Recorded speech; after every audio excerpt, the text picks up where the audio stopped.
Shrimad Bhagavatam class 152 സ്കന്ധം 7 14-ാമത്തെ അധ്യായമായിട്ട്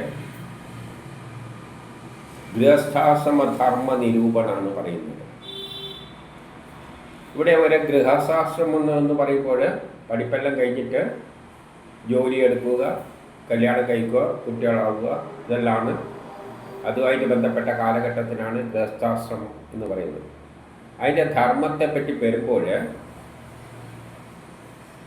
അതിലും ഓരോ ആൾക്കാർക്കും വ്യത്യസ്തമായ രീതികളുണ്ടാവും.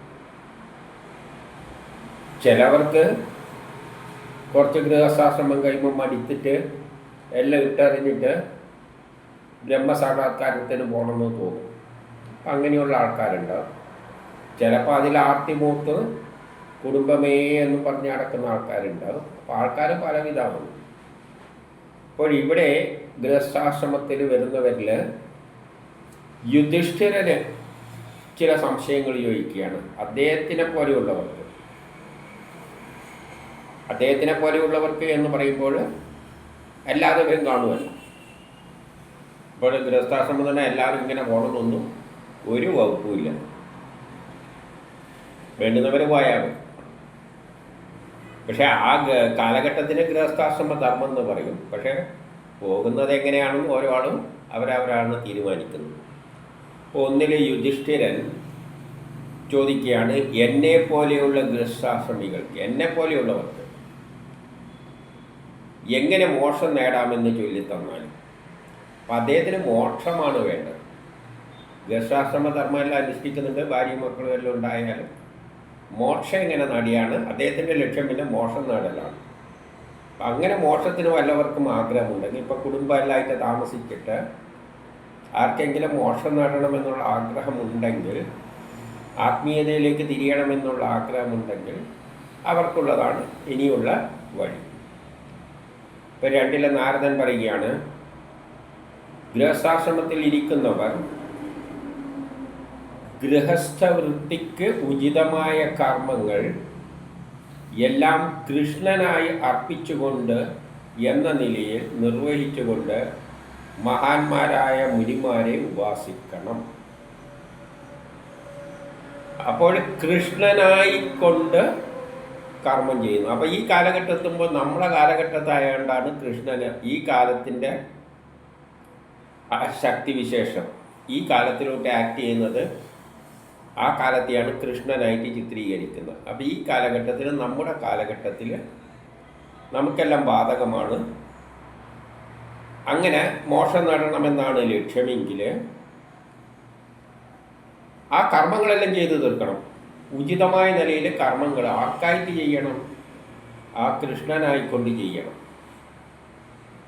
കാലത്തിനായിക്കൊണ്ട് ചെയ്യണം.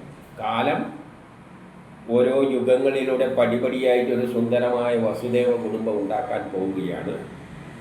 അതിൽ കർമ്മം ചെയ്യാനാണ് നമ്മളെ ജനിപ്പിച്ചത്. ആ കർമ്മം അതുകൊണ്ട് ചെയ്തു കൊടുക്കുക അങ്ങേർക്കായിട്ട്. അപ്പം ചെയ്യുന്ന കർമ്മം അങ്ങേർക്ക് വേണ്ടിയാണ്, എല്ലാ ഭാര്യയും മക്കൾക്കും വേണ്ടിയല്ല. അതുകൊണ്ട് നിർവഹിച്ചുകൊണ്ട് മുനിമാരെ ഉപാസിക്കണം.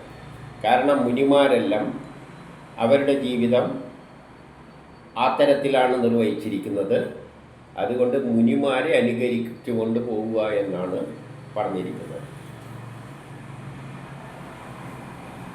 പിന്നെ 3 അവസരം കിട്ടുമ്പോഴൊക്കെ ശ്രീഹരിയുടെ അമൃതോത്തമങ്ങളായ അവതാര കഥകളെ ശ്രദ്ധയോടെ കേട്ട് വിരക്തന്മാരായ സജ്ജനങ്ങളോട് ചേർന്ന് വർത്തിക്കണം. അപ്പോൾ ഇടക്കിടക്ക് ശ്രീഹരിയുടെ ഈ അവതാര കഥകളെല്ലാം ഒന്ന് കേട്ടുകൊണ്ടിരിക്കുക, ഭാഗവതം കേട്ടുകൊണ്ടിരിക്കുക. സമയം കിട്ടുമ്പോൾ, വെറുതെ എന്തെങ്കിലും സമയം കിട്ടുമ്പോൾ മറ്റുള്ളതിനൊന്നും പോകരുത്. ഭാഗവത കഥയെല്ലാം വായിച്ച് അവരെ കഥകളും കേട്ടിരിക്കുക. പിന്നെ വിരക്തരായ സജ്ജനങ്ങളോട് ചേർന്ന് വർത്തിക്കണം. വിരക്തി വന്ന് ഈ ജീവിതം മടുത്ത ആൾക്കാരുണ്ടെങ്കിൽ അവരെ കൂട്ടുകൂടിയിട്ട് ജീവിക്കണം. അല്ല ആർത്തി പിടിച്ച് കിടക്കുന്ന ആൾക്കാരെ പരം കൂട്ടുകൂടാൻ പോകരുത്. ജീവിതത്തിൽ ആർത്തിമുത്ത് പണം ഉണ്ടാക്കാൻ വേണ്ടിയിട്ട്, പിന്നെ പലതും നേടാൻ വേണ്ടിയിട്ട് ഓടി നടക്കുന്നവരുടെ പിന്നാലെ പോകരുത്. ഈ ജീവിതമേ മടുത്ത്, എനിക്ക് ജീവിതം മടുത്ത് എന്നാരെങ്കിലും പറയുന്നുണ്ടെങ്കിൽ ആത്മാർത്ഥമായിട്ട് അവരുടെ കൂടെ കൂടി ഇരിക്കും. അപ്പോൾ രണ്ടുപേർക്കും കൂടി മടുക്കും പെട്ടെന്ന്. ഇനി 4 അങ്ങനെയുള്ള സജ്ജന സമ്പർക്കത്താൽ മെല്ലെ മെല്ലെ തന്നെത്താൻ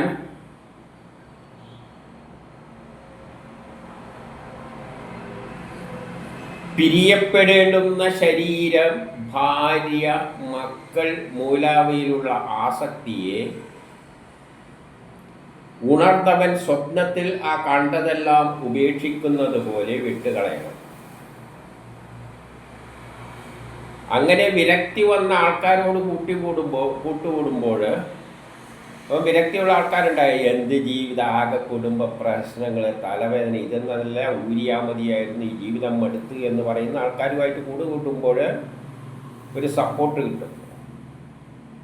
എന്നിട്ട് എന്ത് വേണം, പതിയെ പതിയെ പിരിയേണ്ടുന്ന. അപ്പോൾ നമ്മളെ ലക്ഷ്യം എന്താണ്? ശരീരത്തെ പിരിയുക, ഭാര്യയെ പിരിയുക, മക്കളെ പിരിയുക, മൂലാവിലുള്ള ആസക്തിയെ പിരിയേണ്ടുന്ന ഇത് അടുത്ത് തന്നെ ഇതെല്ലാം കളയണം.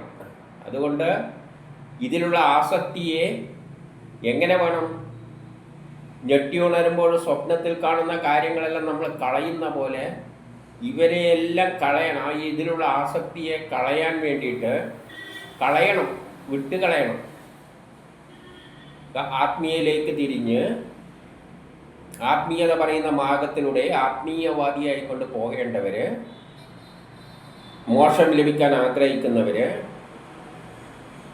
സ്വപ്നത്തിൽ കാണുന്ന പോലെയുള്ള എല്ലാം വിട്ടുകളയുന്ന പോലെ ഭാര്യയും മക്കളെയെല്ലാം വിട്ടുകളയാൻ വേണ്ടിയിട്ട് ശ്രമിച്ചിട്ട് എത്ര പെട്ടെന്ന് പറ്റുമോ അതിനെ അത്ര പെട്ടെന്ന് വിട്ടുകളയുക. വളരെ എളുപ്പമായ പോലെ അത് വിട്ട് കഴിഞ്ഞാൽ തന്നെ എന്തായി, കുറേ പ്രശ്നങ്ങൾ തീർന്നു. കുടുംബക്കാർ ഇപ്പം പണ്ട് ഏതൊരു സിനിമയിൽ ശ്രീനിവാസൻ എടുത്ത ഒരു കഥാപാത്രം പോയ മാതിരി എല്ലാം വിട്ടുപോയി കഴിഞ്ഞാൽ പിന്നെ ആ പ്രശ്നങ്ങളൊന്നും തലയിട്ടുണ്ടാകും. അപ്പോൾ സമാധാനം കിട്ടുക, അന്നേരം തന്നെ സമാധാനം കുറേ കിട്ടും. പക്ഷെ വിടാനാണ് കുറച്ച് പാട്. ഇതെല്ലാം നമ്മൾ ഉപദേശിച്ചു കൊടുക്കേണ്ടത്. ആത്മീയ പ്രഭാഷണങ്ങളിൽ മുമ്പിലിരിക്കുന്ന ആൾക്കാർക്ക് ഉപദേശിച്ചു കൊടുക്കാനാണ് ഈ കാര്യങ്ങൾ ഇങ്ങനെ അവതരിപ്പിച്ചിരിക്കുന്നത്.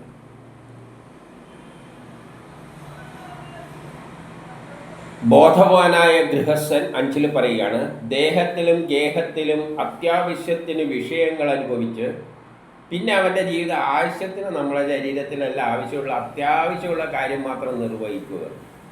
അതേസമയം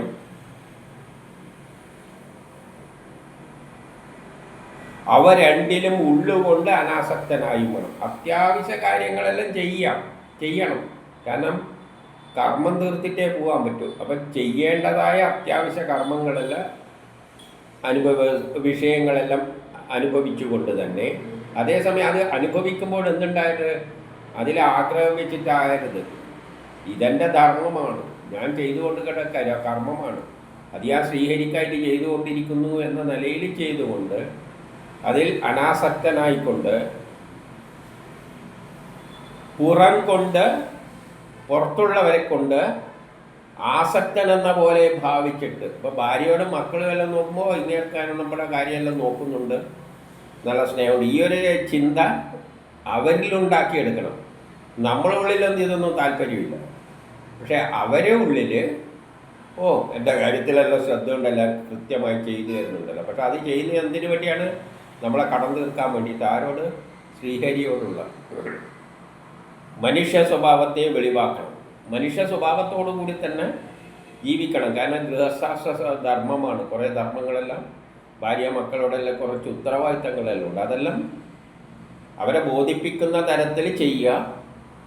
പക്ഷേ ഉള്ളിൽ ഒന്നും വേണ്ട, അതിൽ നിന്ന് വിട്ടുപോകേണ്ട മനസ്സായിരിക്കണം ക്രമത്തിൽ.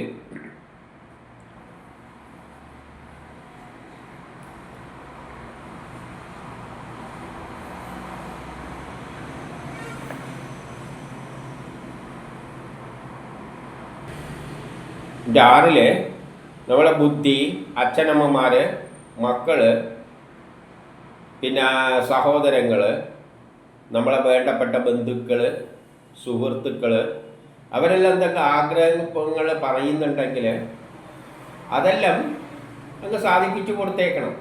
അവർക്കെല്ലാം എന്തൊക്കെ ചെയ്തു കൊടുക്കാനുണ്ടെങ്കിൽ അതെല്ലാം അങ്ങ് ചെയ്തു കൊടുത്തേക്കുക. അല്ലാതെ ശ്രീനിവാസൻ ഇട്ടെറിഞ്ഞ മാതിരി ശ്രീനിവാസ കഥയിൽ കഥാപാത്രമായിട്ട് ഇട്ടെറിഞ്ഞു പോകാനല്ല പറയുന്നത്. എനിക്കിതിലൊന്നും ഭാര്യമില്ലാതെ പറഞ്ഞ് ഒളിച്ചോടാൻ പാടില്ല. കുടുംബധർമ്മത്തിൽ ചെയ്യേണ്ടത് ചെയ്തിട്ടേ പോകാൻ പാടുള്ളൂ. അല്ലാതെ ഞാൻ സന്യാസത്തിലേക്ക് പോയി ഇതൊന്നും പറ്റില്ല എന്ന് പറഞ്ഞ് ഊരിക്കൂടാ. അതല്ല, അവർ സന്തോഷത്തോടു കൂടി തന്നെ അവർ ചോദിക്കുമ്പോൾ സന്തോഷത്തോടു കൂടി അവരെ തൃപ്തിപ്പെടുത്തുന്ന തരത്തിൽ അങ്ങ് ചെയ്തു കൊടുക്കുകയും വേണം. കുറച്ച് പ്രയാസമുള്ള പരിപാടി ഈ അഭിനയം. അതേസമയം ഉള്ളിൽ എന്താ വേണ്ടത്? എപ്പോൾ ഇത് മതിയാക്കിയിട്ട് പോകണം എന്നുള്ള ചിന്തയാണ് മനസ്സിൽ വേണ്ടത്.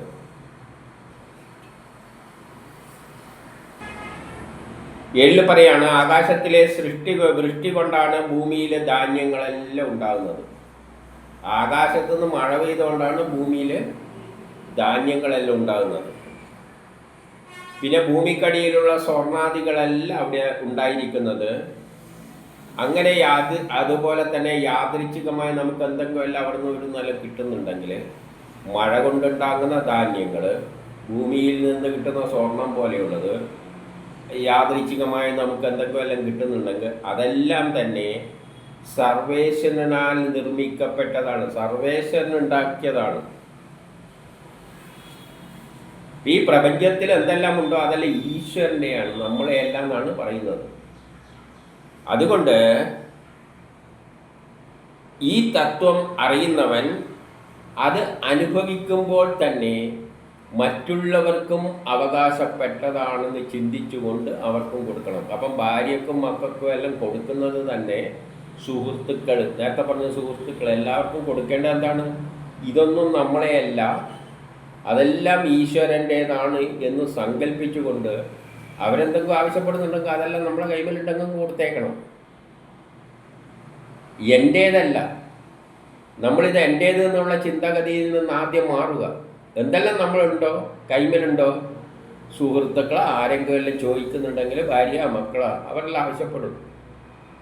ഉണ്ടാക്കി വെച്ചാലും കുറേ കാണുമല്ലോ, അതിലെടുത്തിട്ട് വേണ്ട സാരി വേണം, എന്നാ പിടിച്ചോ സാരി വാങ്ങിച്ചോ, മറ്റേ മക്കൾ ഇത് ചോദിക്കാൻ സുഹൃത്തുക്കൾ ചോദിക്കാൻ കൊടുത്തേക്കണം. കാരണം ഇതെല്ലാം ആരുടേതാണ്?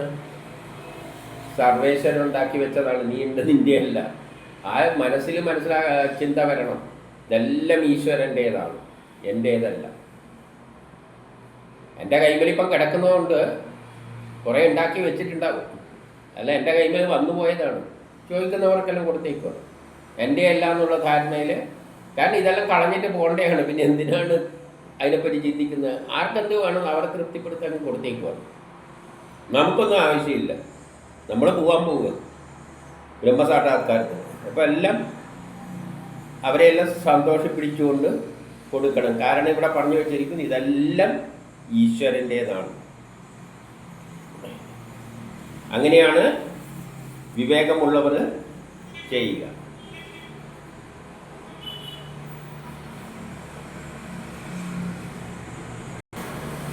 ഇനി 8 പറയാണ്, മനുഷ്യൻ എത്ര കണ്ട് സ്വന്തം വയർ പിഴപ്പിക്കാമോ, അതായത് വയറ്റിലുള്ള വിശപ്പ് എത്ര കൊണ്ട് വയറ്റിൻ്റെ ആവശ്യം നിറവേറ്റാമോ അത്ര ധനമേ അദ്ദേഹത്തിന് അവകാശമായിട്ടുള്ളൂ. ഒരാൾക്ക് വിശപ്പ് തീർക്കാൻ എത്ര സാധനം വേണോ അത്ര മാത്രമേ അവൻ അവകാശപ്പെട്ടതായിട്ടുള്ളൂ. ഏതൊരുവൻ കൂടുതലുള്ളത് തൻ്റേതെന്ന് കരുതുന്നുവോ അവൻ കള്ളനാണ്. അപ്പം അത്യാവശ്യത്തിനുള്ള സാധനം വെച്ച് കൂടുതൽ എന്തെങ്കിലും കൊണ്ടെങ്കിൽ കീപ്പ് ചെയ്യുന്നുണ്ടെങ്കിൽ അവൻ കള്ളനാണ്.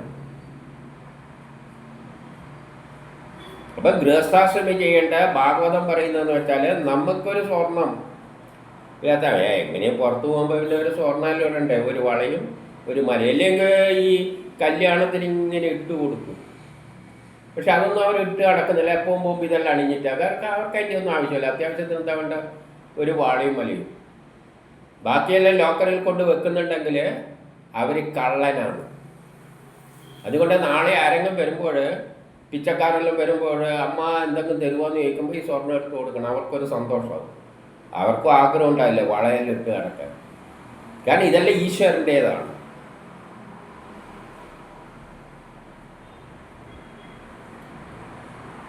അതുകൊണ്ട് അവർ ശിക്ഷയെ ഇറക്കിയിരിക്കുന്നു. ആരെങ്കിലും അങ്ങനെ കൂട്ടി വെക്കുന്നുണ്ടെങ്കിൽ അവനെ ഗവൺമെൻറ്റിൻ്റെ ഉത്തരവാദിത്തമാണ് പിടിച്ചെടുത്തിട്ട് ശിക്ഷിക്കേണ്ടത്. ആവശ്യത്തിൽ കവിഞ്ഞ് എന്തെങ്കിലും കീപ്പ് ചെയ്യുന്നുണ്ടെങ്കിൽ അത് കള്ളനാണ്. അവനെ അറസ്റ്റ് ചെയ്ത് കൊണ്ടുപോയിട്ട് അതാരാ ചെയ്യേണ്ടത്? അവനെ ശിക്ഷാർഹനാണെന്ന് പറഞ്ഞാൽ ആരാണ്? ഗവൺമെൻറ്റാണ് ചെയ്യേണ്ടത്. അപ്പം ഗവൺമെൻറ്റിൻ്റെ നിയമങ്ങൾ എന്തായിരിക്കണം? ആവശ്യമുള്ളതേ കൊടുക്കാൻ പാടുള്ളൂ. അതിലപ്പുറം ഒരാൾക്കുണ്ടെങ്കിൽ, ഒരാൾക്ക് താമസിക്കുക ഒരു വീടും പറമ്പും, അതിന് എത്ര മുറി വേണം? ഒരു 3 ആൾ ഉള്ളതിന് എത്ര മുറിയുള്ള വീട് വേണം? അതിലും വലിയ വീടാണെങ്കിൽ ഗവൺമെൻറ് പിടിച്ചെടുത്താൽ അവനെ ശിക്ഷിക്കുകയും വേണം. ഇപ്പോൾ 2 നിലയുള്ള വീട്ടിലാണെങ്കിൽ മുകളിലത്തിൽ വേറെ ആളെ കൊണ്ട് താമസിപ്പിക്കാം. ഇതെല്ലാം ഗവൺമെൻറ് തീരുമാനിക്കണം. ഇതാണ് ഈ പറയുന്നതിൻ്റെ അർത്ഥമല്ലേ? പിന്നെ അർത്ഥം എന്താണ്? ഒരാൾക്ക് വീട്ടിന് കുറച്ച് സ്ഥലമുണ്ട്, അത് കഴിഞ്ഞിട്ട് ബാക്കി കുറേ സ്ഥലമുണ്ടെങ്കിൽ ഇവനെന്തിനാണ്? അതിൽ ഗവൺമെൻറ് പിടിച്ചെടുത്ത് അവൻ കള്ളനാണ്, മോഷ്ടിച്ച് വെച്ചിരിക്കുകയാണ്. ഭാഗവതം പറയുന്നതാണ്, മോഷ്ടിച്ച് വെച്ചിരിക്കുകയാണ്. അവനെന്ത് വേണം? അറസ്റ്റ് ചെയ്ത് ശിക്ഷയെടുക്കണം. ബാക്കിയുള്ള സ്ഥലമെല്ലാം പിടിച്ച് എടുക്കണം. ഇവിടെ പറഞ്ഞ കാര്യമേ ഞാൻ പറയുന്നുള്ളൂ, അല്ല വേറെ ഒന്നും പറഞ്ഞിട്ടില്ല. ആവശ്യത്തിന് വയറിന് ആവശ്യമുള്ളതേ എടുക്കാൻ പാടുള്ളൂ. അതിന് കൂടുതലുള്ളത് വെച്ചിരിക്കുകയാണെങ്കിൽ, കുറേ ധാന്യങ്ങൾ ഇങ്ങനെ സംഭരിച്ച് വെക്കുന്നുണ്ടെങ്കിൽ അവൻ കള്ളനാണ്. ഇതെല്ലായിടത്തും ബാധകമാണ്.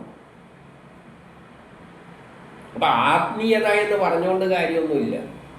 ആത്മീയതയിൽ വിശ്വസിക്കുന്നതും ഭാഗവതം, ഞാൻ ഭാഗവതം വലിയ ആളാണ് എന്ന് പറഞ്ഞു കിടക്കുന്നുണ്ടെങ്കിൽ അതിലുള്ള ഈ പറയുന്ന കാര്യങ്ങൾ അംഗീകരിക്കാനെങ്കിലും തയ്യാറാണ്. അല്ലെങ്കിൽ ഈ കാര്യങ്ങൾ വായിച്ച് മനസ്സിലാക്കുക, അറിയുക, അത്ര മാത്രമേ ഉള്ളൂ. അല്ലാതെ ഞാൻ ഭാഗവത പ്രകാരമാണ് ജീവിക്കുന്നതെന്ന് ചോദിച്ചു കഴിഞ്ഞാൽ ഞാൻ ഭാഗവത പ്രകാരമൊന്നുമല്ല ജീവിക്കുന്നത്. അങ്ങനെ ജീവിക്കാനും പറ്റില്ല. അങ്ങനെ ജീവിക്കാൻ പറ്റുന്ന അല്പം കുറച്ച് പേരെ ഉണ്ടാവും. ഇനിയോ 9, മാന്, ഒട്ടകം, കഴുത, കുരങ്ങ്, എലി, ഇഴജന്തുക്കൾ, പന്നി, ഈച്ചകൾ എന്നിവയെല്ലാം തൻ്റെ മക്കളെ പോലെ കാണണം. ഈച്ചയെല്ലാം നമ്മളെ മക്കളാണെന്ന് കണ്ടുകൊള്ളണം. ഞാൻ പറയുന്നതല്ല, ഭാഗവതം പറയുന്നതാണ്.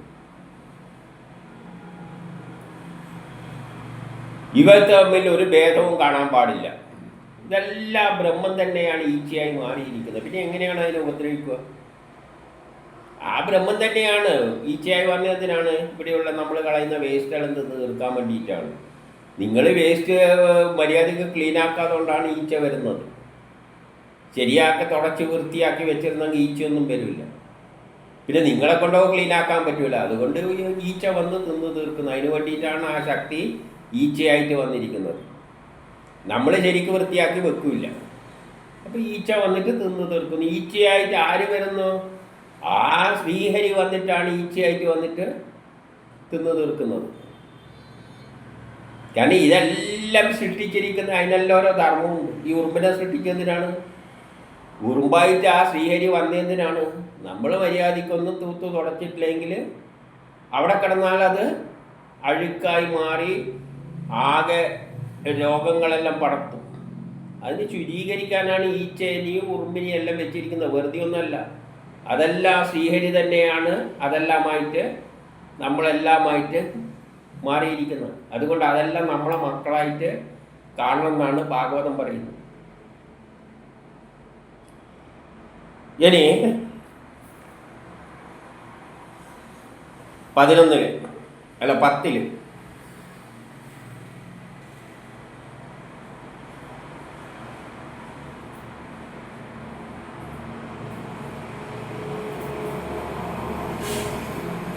ബ്രഹ്മചാരിയോ സന്യാസിയോ വാനപ്രസ്ഥരോ, അപ്പം ഇതെല്ലാവർക്കും ബാധകമാണ്. ഒരാൾക്ക് മാത്രമൊന്നുമല്ല. ബ്രഹ്മചാരിയായാലും സന്യാസിയായാലും വാനപ്രസ്ഥക്കാരനായാലും ഗൃഹസ്ഥനാണെങ്കിൽ പോലും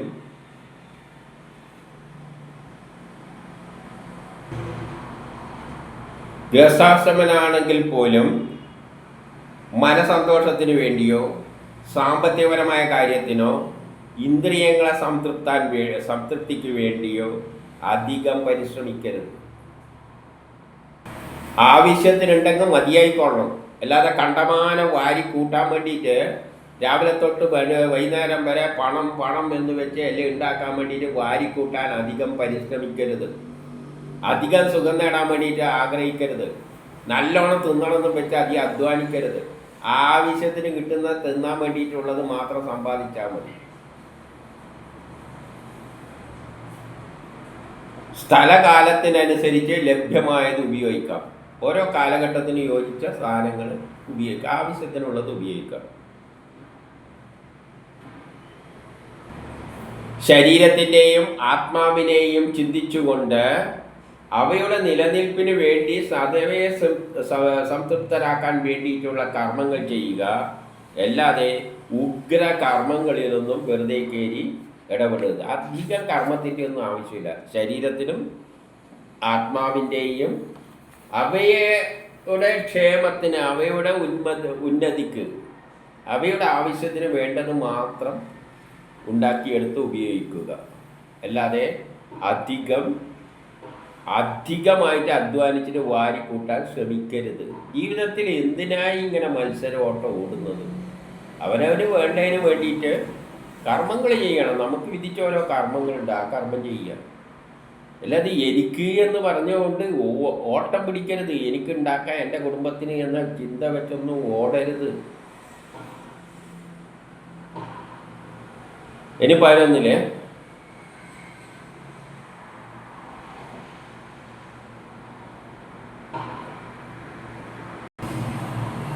നായകൾ വല്ലവരും വീണുപോയവര് ചണ്ടാളന്മാർ, അതായത് കഷ്ടപ്പെടുന്ന ജനവിധ, പട്ടിയായാലും വേണ്ടിയില്ല. നായകൾ വീട് കിടക്കുന്നവരൊന്നും ചെയ്യാൻ പറ്റാതെ ആകെ കഷ്ടത്തിൽ കിടക്കുന്നവർ ചണ്ടാളന്മാർ, അതായത് താണ ആൾക്കാർ, കഷ്ടപ്പെടുന്ന ജനങ്ങൾ മുതലായവയോട് കൂടിയ എല്ലാവരുടെയും ആവശ്യങ്ങൾ നിറവേറ്റി കൊടുക്കണം. അവരുടെ എല്ലാ ആഗ്രഹങ്ങൾ മനസ്സിലാക്കിയിട്ട് അവരുടെ ആവശ്യം എന്താണെന്ന് നോക്കിയിട്ട്, പട്ടിക്ക് തന്നെയാണെങ്കിൽ ആവശ്യം എന്താണെന്ന് നോക്കിയിട്ട് എല്ലാം കൊടുക്കണം. നമ്മളെ കയ്യിലുള്ള സാധനങ്ങളെല്ലാം ചണ്ടാളന്മാർ അവിടെ എവിടെയെല്ലാം ഉണ്ടെങ്കിൽ പോയിട്ട് കൊണ്ട് കൊടുക്കുക. ആത്മീയതയിലേക്കുള്ള വഴിയാണ് പറയുന്നത്. അത് വീട്ടുകാർ സംഭാവന നൽകണം. വീട്ടുകാരെല്ലാം ഇവരെല്ലാം സംരക്ഷണത്തിന് വേണ്ടിയിട്ട് നമ്മളെ ഈ സ്വത്തൊന്നും അധികം വെച്ചേക്കരുത്. ഇതെല്ലാം ചെലവാക്കാനുള്ള വഴിയാണ് പറയുന്നത്. ചിലപ്പോൾ സംശയമുണ്ട്, എൻ്റെ അടുത്ത് കുറേ പൈസ ഉണ്ട്, പക്ഷേ ഞാനെന്ത് ചെയ്യാനാണ്? അടക്കടക്കെ ഒന്നും അങ്ങനെ കൊടുക്കാൻ സ്ഥലമില്ലാതെ ഒന്നുമില്ല. പട്ടികളുണ്ട്, കുറേ ആൾ വീട് ദാരിദ്ര്യം കൊണ്ട് കഷ്ടപ്പെടുന്ന ചണ്ടാളന്മാരെല്ലാം ഉണ്ട്, വീട് കിടക്കുന്നവരും എല്ലാം ഉണ്ട്. അവർക്കെല്ലാം കണ്ടെത്തിയിട്ട് ഇതെല്ലാം എടുത്ത് കൊണ്ട് കൊടുക്കണം. വീട്ടുകാർ സംഭാവന ചെയ്യണം. ഒരാൾക്ക് ഏറ്റവും പ്രിയപ്പെട്ട ഭാര്യയെപ്പോലും അതിഥികളെയും പൊതുജനങ്ങളെയും സ്വീകരിക്കാൻ സമർപ്പിക്കണം.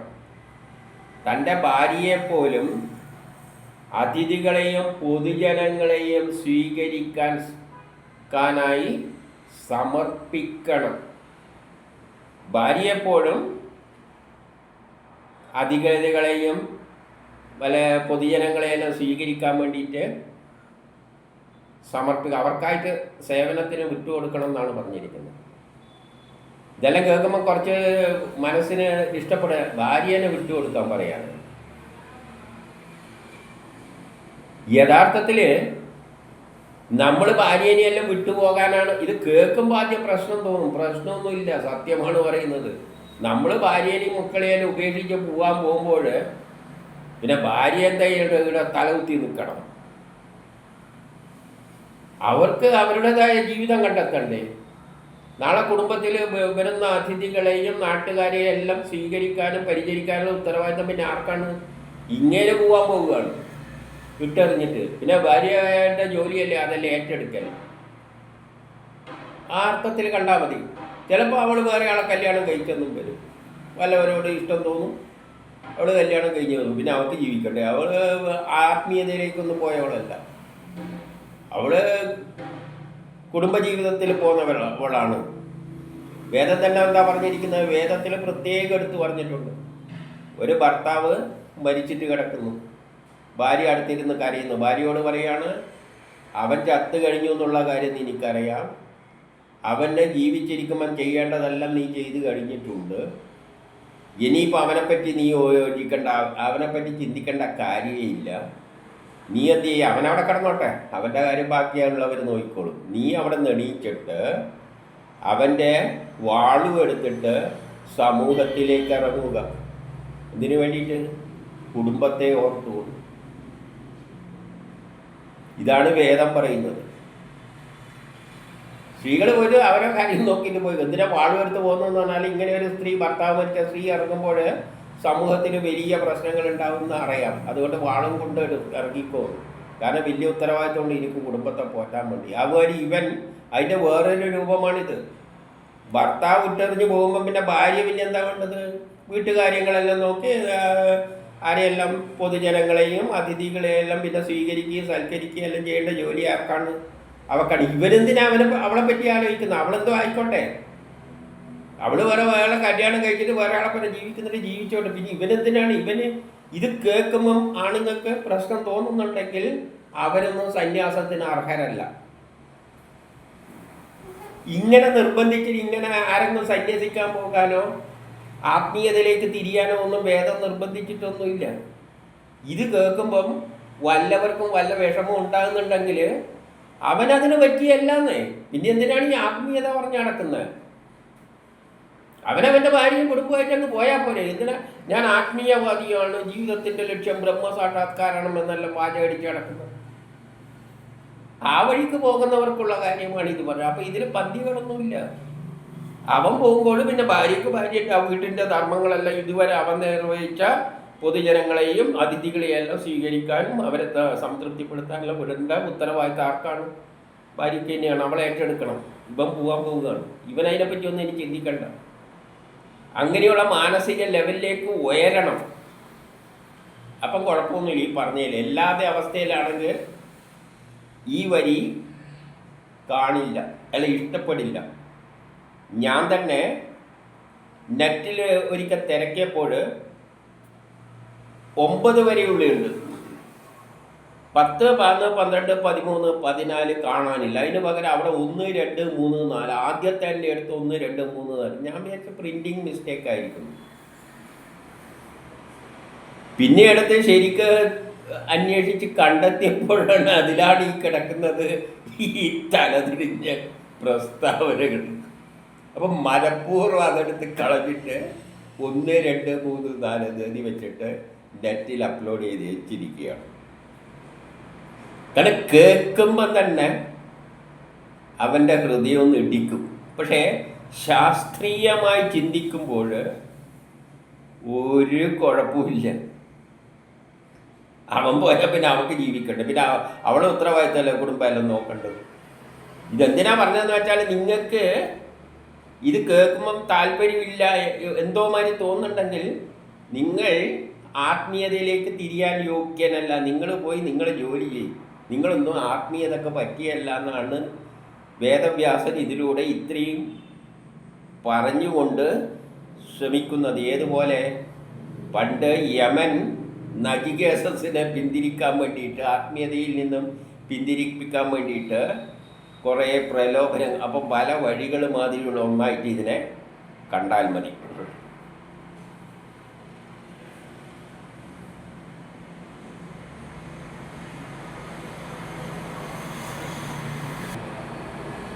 ഇനി 12 പറയുന്നത് ഇതെല്ലാം അതിൻ്റെ അകത്ത് ഒഴിവാക്കിയത്. ഒരാൾ തൻ്റെ ഭാര്യയെ തൻ്റേതെന്ന് വളരെ ഗൗരവമായി കരുതുന്നുവെങ്കിൽ, ഒരാൾ തൻ്റെ ഭാര്യ തൻ്റേതാണെന്ന് വളരെ ഗൗരവത്തിൽ കരുതുന്നുവെങ്കിൽ ചിലപ്പോൾ അവൾക്ക് വേണ്ടിയിട്ട് വല്ലവരെയും കൊല്ലുകയോ, അവൾക്ക് വേണ്ടിയിട്ട് മറ്റുള്ളവരെയെല്ലാം കൊല്ലും. ചിലപ്പോൾ അച്ഛനെയോ മാതാപിതാക്കളെയോ ഗുരുവിനെയോ എല്ലാം കൊല്ലാൻ അയാൾ തയ്യാറാകും. പക്ഷേ യാതൊരാൾ അതിൽ നിന്നും വേർപെട്ട് അവളെ ഉപേക്ഷിക്കുന്നുവോ, അത് ചെയ്യാതെ അവളെ ഉപേക്ഷിക്കുന്നുവോ, അയാൾ പരമപുരുഷന് സമാനമാണ്. അതായത് ഏറ്റവും ഈശ്വരനോട് അടുത്ത ഒരു വ്യക്തിയാണ്. അപ്പം ഭാര്യയോടുള്ള സ്നേഹം മൂലം അവർക്ക് വേണ്ടി വല്ലവരെയും കൊല്ലാൻ പോലും നടക്കുന്നവന് പകരം അവളെ ഉപേക്ഷിച്ചിട്ട് വല്ലവരും നീങ്ങുന്നുണ്ടെങ്കിൽ അവൻ പരമപുരുഷന്, അതായത് ആ ഈശ്വരന് സമാനമാണ് എന്ന് പറയാണ്. അവനെ കീഴടക്കാൻ ആർക്കും പറ്റില്ല എന്ന് പറയുകയാണ്. അവൻ യഥാർത്ഥത്തിൽ ബ്രഹ്മസാക്ഷാത്കാരത്തിലേക്ക് പോകും. ഇതെല്ലാം നടക്കുന്ന സമയം പെണ്ണിൻ്റെ വേണ്ടിയിട്ട് കൊല്ലുന്നില്ലേ, പത്രത്തിലൊന്നും കാണുന്നില്ലേ?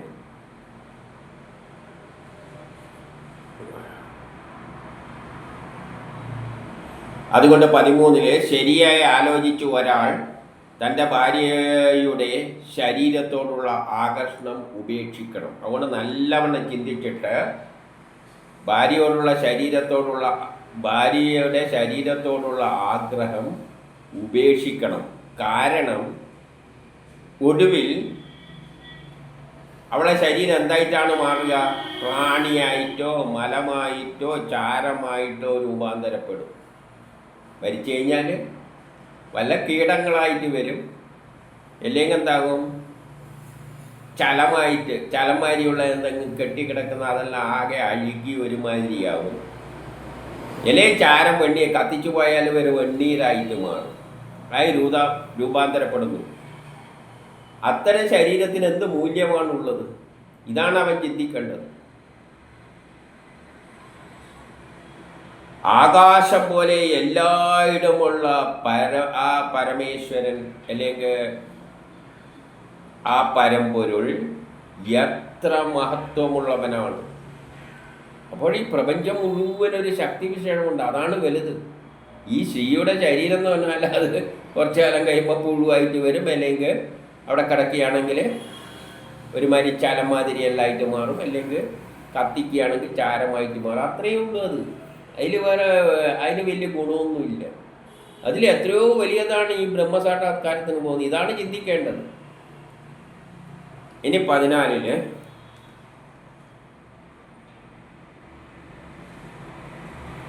ഒരു ബുദ്ധിമാനായ ഒരാൾ പ്രസാദം കഴിക്കുന്നതിലൂടെയോ 5 വ്യത്യസ്ത തരം യജ്ഞങ്ങളുടെ പഞ്ചസൂത യജ്ഞങ്ങളിലൂടെ അനുഷ്ഠിക്കണം.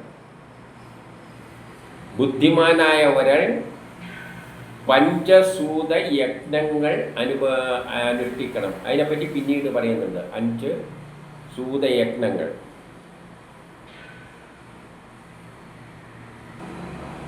അവൻ ഭഗവാന് അതായത് കൊടുക്കുന്ന തരം പ്രസാദം എന്ന് പറയുന്നത് ഭഗവാൻ അർപ്പിക്കുന്നത്. ഭഗവാന് നമ്മൾ എത്രയാണ് അർപ്പിക്കുന്നത്? കൊട്ടക്കണക്കിന് അർപ്പിക്കുമോ? ഇല്ലല്ലോ, വളരെ കുറച്ചേ അർപ്പിക്കുകയുള്ളൂ. ഭഗവാൻ അർപ്പിക്കുന്നത് കുറച്ച്. അത്രമാത്രമേ അവനും ആവശ്യമുള്ളൂ. ജീവിതം നിലനിർത്താൻ വേണ്ടിയിട്ട് പ്രസാദം കഴിക്കുന്നത് പോലെ കഴിച്ചോളണം. ഭഗവാൻ എത്ര കൊടുക്കുന്നു, ആ ഭഗവാനിൽ നിന്ന് കിട്ടുന്ന പ്രസാദം തന്നെ ഒരാൾക്ക് ധാരാളമാണ്. അതിൻ്റെ അകത്ത് ഇഷ്ടംമാതിരി പഞ്ചസാരയും ശർക്കരയെല്ലാം ചേർത്തിട്ട് അത് തന്നെ ധാരാളമാണ്. അത്ര കഴിച്ചാൽ മതി. പിന്നെന്ത് വേണം? പഞ്ചസൂത യജ്ഞം അനുഷ്ഠിക്കണം. അത് ചെയ്താൽ സംഭവിക്കുന്നത് എന്താണെന്ന് വെച്ചാൽ ശരീരത്തോടുള്ള ആസക്തി തീരും. ഭക്ഷണം കുറച്ചാൽ തന്നെ, പ്രസാദം കഴിക്കുന്നത് പോലെ കുറച്ച് കഴിച്ചാൽ തന്നെ ശരീരത്തോടുള്ള ആസക്തി തീരും. കാരണം ശരീരം ക്ഷയിച്ച് വരും. പിന്നെ ഇന്ദ്രിയങ്ങൾക്കൊന്നും വലിയ ശക്തിയൊന്നും ഉണ്ടാവില്ല. അപ്പോൾ ശരീരത്തോടുള്ള ആസക്തി തീരും. പിന്നെയോ അതിൻ്റെ ഉടമസ്ഥാവകാശം ഞാനാണ് എന്ന ചിന്തയും ഉപേക്ഷിക്കാൻ കഴിയും. എൻ്റെ ശരീരം ഞാനാണെന്ന് നോക്കില്ല. കാരണം ഇത്രയും കഴിച്ചുകൊണ്ടിരിക്കുമ്പോൾ ശരീരം ഒരുമാതിരിയാവും. പിന്നെ ആ ശരീരത്തിനെ പറ്റി വലിയ ഈ തടിച്ചിങ്ങനെ ഇരിക്കുമ്പോഴാണ് ഒരുമാതിരി മതിപ്പ് തോന്നുന്നത്. അല്ലാതെ ചുക്കിച്ചുളിഞ്ഞെല്ലാവുമ്പോൾ ഉപേക്ഷിക്കാൻ വളരെ എളുപ്പമാണ്. അപ്പോഴാണ് അവനൊരു മഹാനായിട്ട് മാറുന്നത്. ഇനി 15 എന്താണ് പറയുന്നതെന്ന് വെച്ചാൽ, എല്ലാവരുടെയും ഹൃദയത്തിൽ സ്ഥിതി ചെയ്യുന്ന ആ പരമേശ്വരനെ ആരാധിക്കണം. എല്ലാവരുടെയും ഹൃദയത്തിൽ സ്ഥിതി ചെയ്യുന്ന, എൻ്റെ ഹൃദയത്തിൽ എന്നല്ല പറഞ്ഞിരിക്കുന്നത്, എൻ്റെ ഹൃദയത്തിലുള്ള പരമേശ്വരൻ തന്നെയാണ് എല്ലാവരുടെ ഹൃദയത്തിലും ഇരിക്കുന്നത്. ആ പരമേശ്വരനെ ആരാധിക്കണം. അപ്പോൾ ആ നിലയിൽ ആരെയെല്ലാം ആരാധിക്കണം? ദേവന്മാരുടെ ഹൃദയത്തിൽ, പ്രപഞ്ചത്തിലുള്ള എല്ലാ വസ്തുക്കളും ദേവതകളാണ്. ദേവന്മാരുടെ ഉള്ളിൽ കല്ലിലായാലും എന്തുണ്ട്? ആ ശക്തി വിശേഷം തന്നെയാണ് കല്ലായി തീർന്നത്. ഋഷിമാർ എന്ന് പറയുന്നത് വലിയ മഹാന്മാരായി നമുക്ക് തോന്നുന്നുണ്ടെങ്കിലും ആ ഋഷിമാരുടെ ഉള്ളിലുള്ളത്, എന്നിലുള്ള അതേ ശ്രീഹരി തന്നെയാണ്. മനുഷ്യരിലുള്ളത്, പക്ഷിമൃഗാദികളിലുള്ളത്, മരിച്ചുപോയ പിതൃക്കളിലുണ്ടായിരുന്നത്. അപ്പോൾ അവരിലെല്ലാമുള്ള ആത്മാവിനെ ആരാധിക്കുക എന്നാണ് ഈ ഭൂമിയിലുള്ള എല്ലാ ജീവജാലങ്ങളെയും ആ ഈശ്വരനായി കണ്ടുകൊണ്ട് ആരാധിക്കുക എന്ന് മാത്രമാണ് അതിൻ്റെ അർത്ഥം. അങ്ങനെ എല്ലാറ്റിലും ആ ശ്രീഹരിയാണ് ഉള്ളത് എന്ന് മനസ്സിലാക്കിയ ഒരു വ്യക്തിക്ക് മാത്രമേ ഈ പറഞ്ഞ കാണുന്ന എല്ലാറ്റിലും ആ ഈശ്വരനെ ആരാധിക്കാൻ കഴിയുകയുള്ളൂ. ഇനി 16 ഒരാൾ ജനിച്ചതിന് വേണ്ടിയാണ്, അയാളുടെ കർമ്മങ്ങൾ തീർക്കാൻ വേണ്ടിയാണ്. അപ്പോൾ അയാൾക്ക് കുറേ സമ്പത്തെല്ലാം ഉണ്ടെങ്കിൽ എന്താണ് ചെയ്യേണ്ടത്? ഒരാൾ തൻ്റെ നിയന്ത്രണത്തിലുള്ള സമ്പത്ത് കൊണ്ട്, തൻ്റെ കൈമിൽ കുറേ സമ്പത്തുണ്ട് എന്ന് വെച്ചോ, ആ സമ്പത്ത് അങ്ങനെ വെച്ചിരിക്കുകയല്ല വേണ്ടത്. അതുകൊണ്ട് എന്ത് വേണം? യജ്ഞം നടത്തണം. ഉള്ള സമ്പത്ത് എടുത്തിട്ട് യജ്ഞം എന്ന് പറഞ്ഞാൽ കർമ്മത്തിന് എന്തെങ്കിലും ആവശ്യത്തിന് ഉപയോഗിക്കണം. എന്നിട്ട് ആ പരമാത്മ പുരുഷോത്തമനെ പ്രസാദിപ്പിക്കണം. ഒരാളെ ജനിപ്പിച്ചിരിക്കുന്നത് കർമ്മം ചെയ്യാനാണ്. അപ്പോൾ എന്തെങ്കിലും പണമെല്ലാം ഉണ്ടെങ്കിൽ, സമ്പത്തുണ്ടെങ്കിൽ അത് ലോക പുരോഗതിക്കായി അതുകൊണ്ട് യജ്ഞം ചെയ്യണം. എന്നിട്ട് ആ പുരുഷോത്തമനെ സംതൃപ്തിപ്പെടുത്തണം. കാരണം സൃഷ്ടിച്ചത് പുരോഗതിയിലേക്ക് ലോകത്തെ നയിക്കുവാൻ വേണ്ടിയാണ്. അപ്പം നമ്മളെ സമ്പത്തും കഴിവുമെല്ലാം അതിനായി ഉപയോഗിച്ചുകൊണ്ട് ലോകം പുരോഗമിക്കുമ്പോൾ അതിനായി അർപ്പിച്ചുകൊണ്ട്, അപ്പോൾ എന്ത് പറ്റും? ലോകം പുരോഗമിക്കും. ലോക നന്മയ്ക്ക് വേണ്ടി ഉപയോഗിക്കണം എന്ന് തന്നെയാണ് ഇവിടെ പറഞ്ഞു വെച്ചിരിക്കുന്നത്. അപ്പോൾ പുരുഷോത്തമൻ പ്രസാദിക്കും. അതെങ്ങനെ ചെയ്യണം? ശാസ്ത്രവിധിക്കനുസരിച്ച് അഗ്നിയുടെ സഹായത്താൽ ഹോമം നടത്തിയിട്ട് യാഗം ചെയ്യണം. വേദങ്ങളിൽ പറഞ്ഞിരിക്കുന്ന സയൻസിൻ്റെ, ശാസ്ത്രത്തിൻ്റെ അടിസ്ഥാനത്തിലാണ് ഈ വസ്തുക്കൾ എടുത്തിട്ട് അഗ്നിയുടെ ഊർജത്തിൻ്റെ സഹായത്താൽ യാഗം ചെയ്യുക. യാഗം ചെയ്യുമ്പോൾ എന്ത് പറ്റും? ലോക പുരോഗതി ഉണ്ടാകും. അതിലൂടെ എന്ത് സംഭവിക്കും? ഈ വിധം പുരുഷോത്തമനെ ആരാധിക്കണം. ഈ തരത്തിലാണ് ഈശ്വരനെ ആരാധിക്കേണ്ടത്. നമ്മുടെ ധർമ്മം മുഴുവൻ, നമ്മുടെ ബുദ്ധിയും മനസ്സും സമ്പത്തുമെല്ലാം ലോക പുരോഗതിക്കായിട്ട് യജ്ഞം ചെയ്തുകൊണ്ട്, ഊർജത്തിൻ്റെ സഹായത്താൽ യജ്ഞം ചെയ്തുകൊണ്ട് എന്ത് ചെയ്യണം? ആ ശക്തിയെ ആരാധിക്കണം. ഇനി 17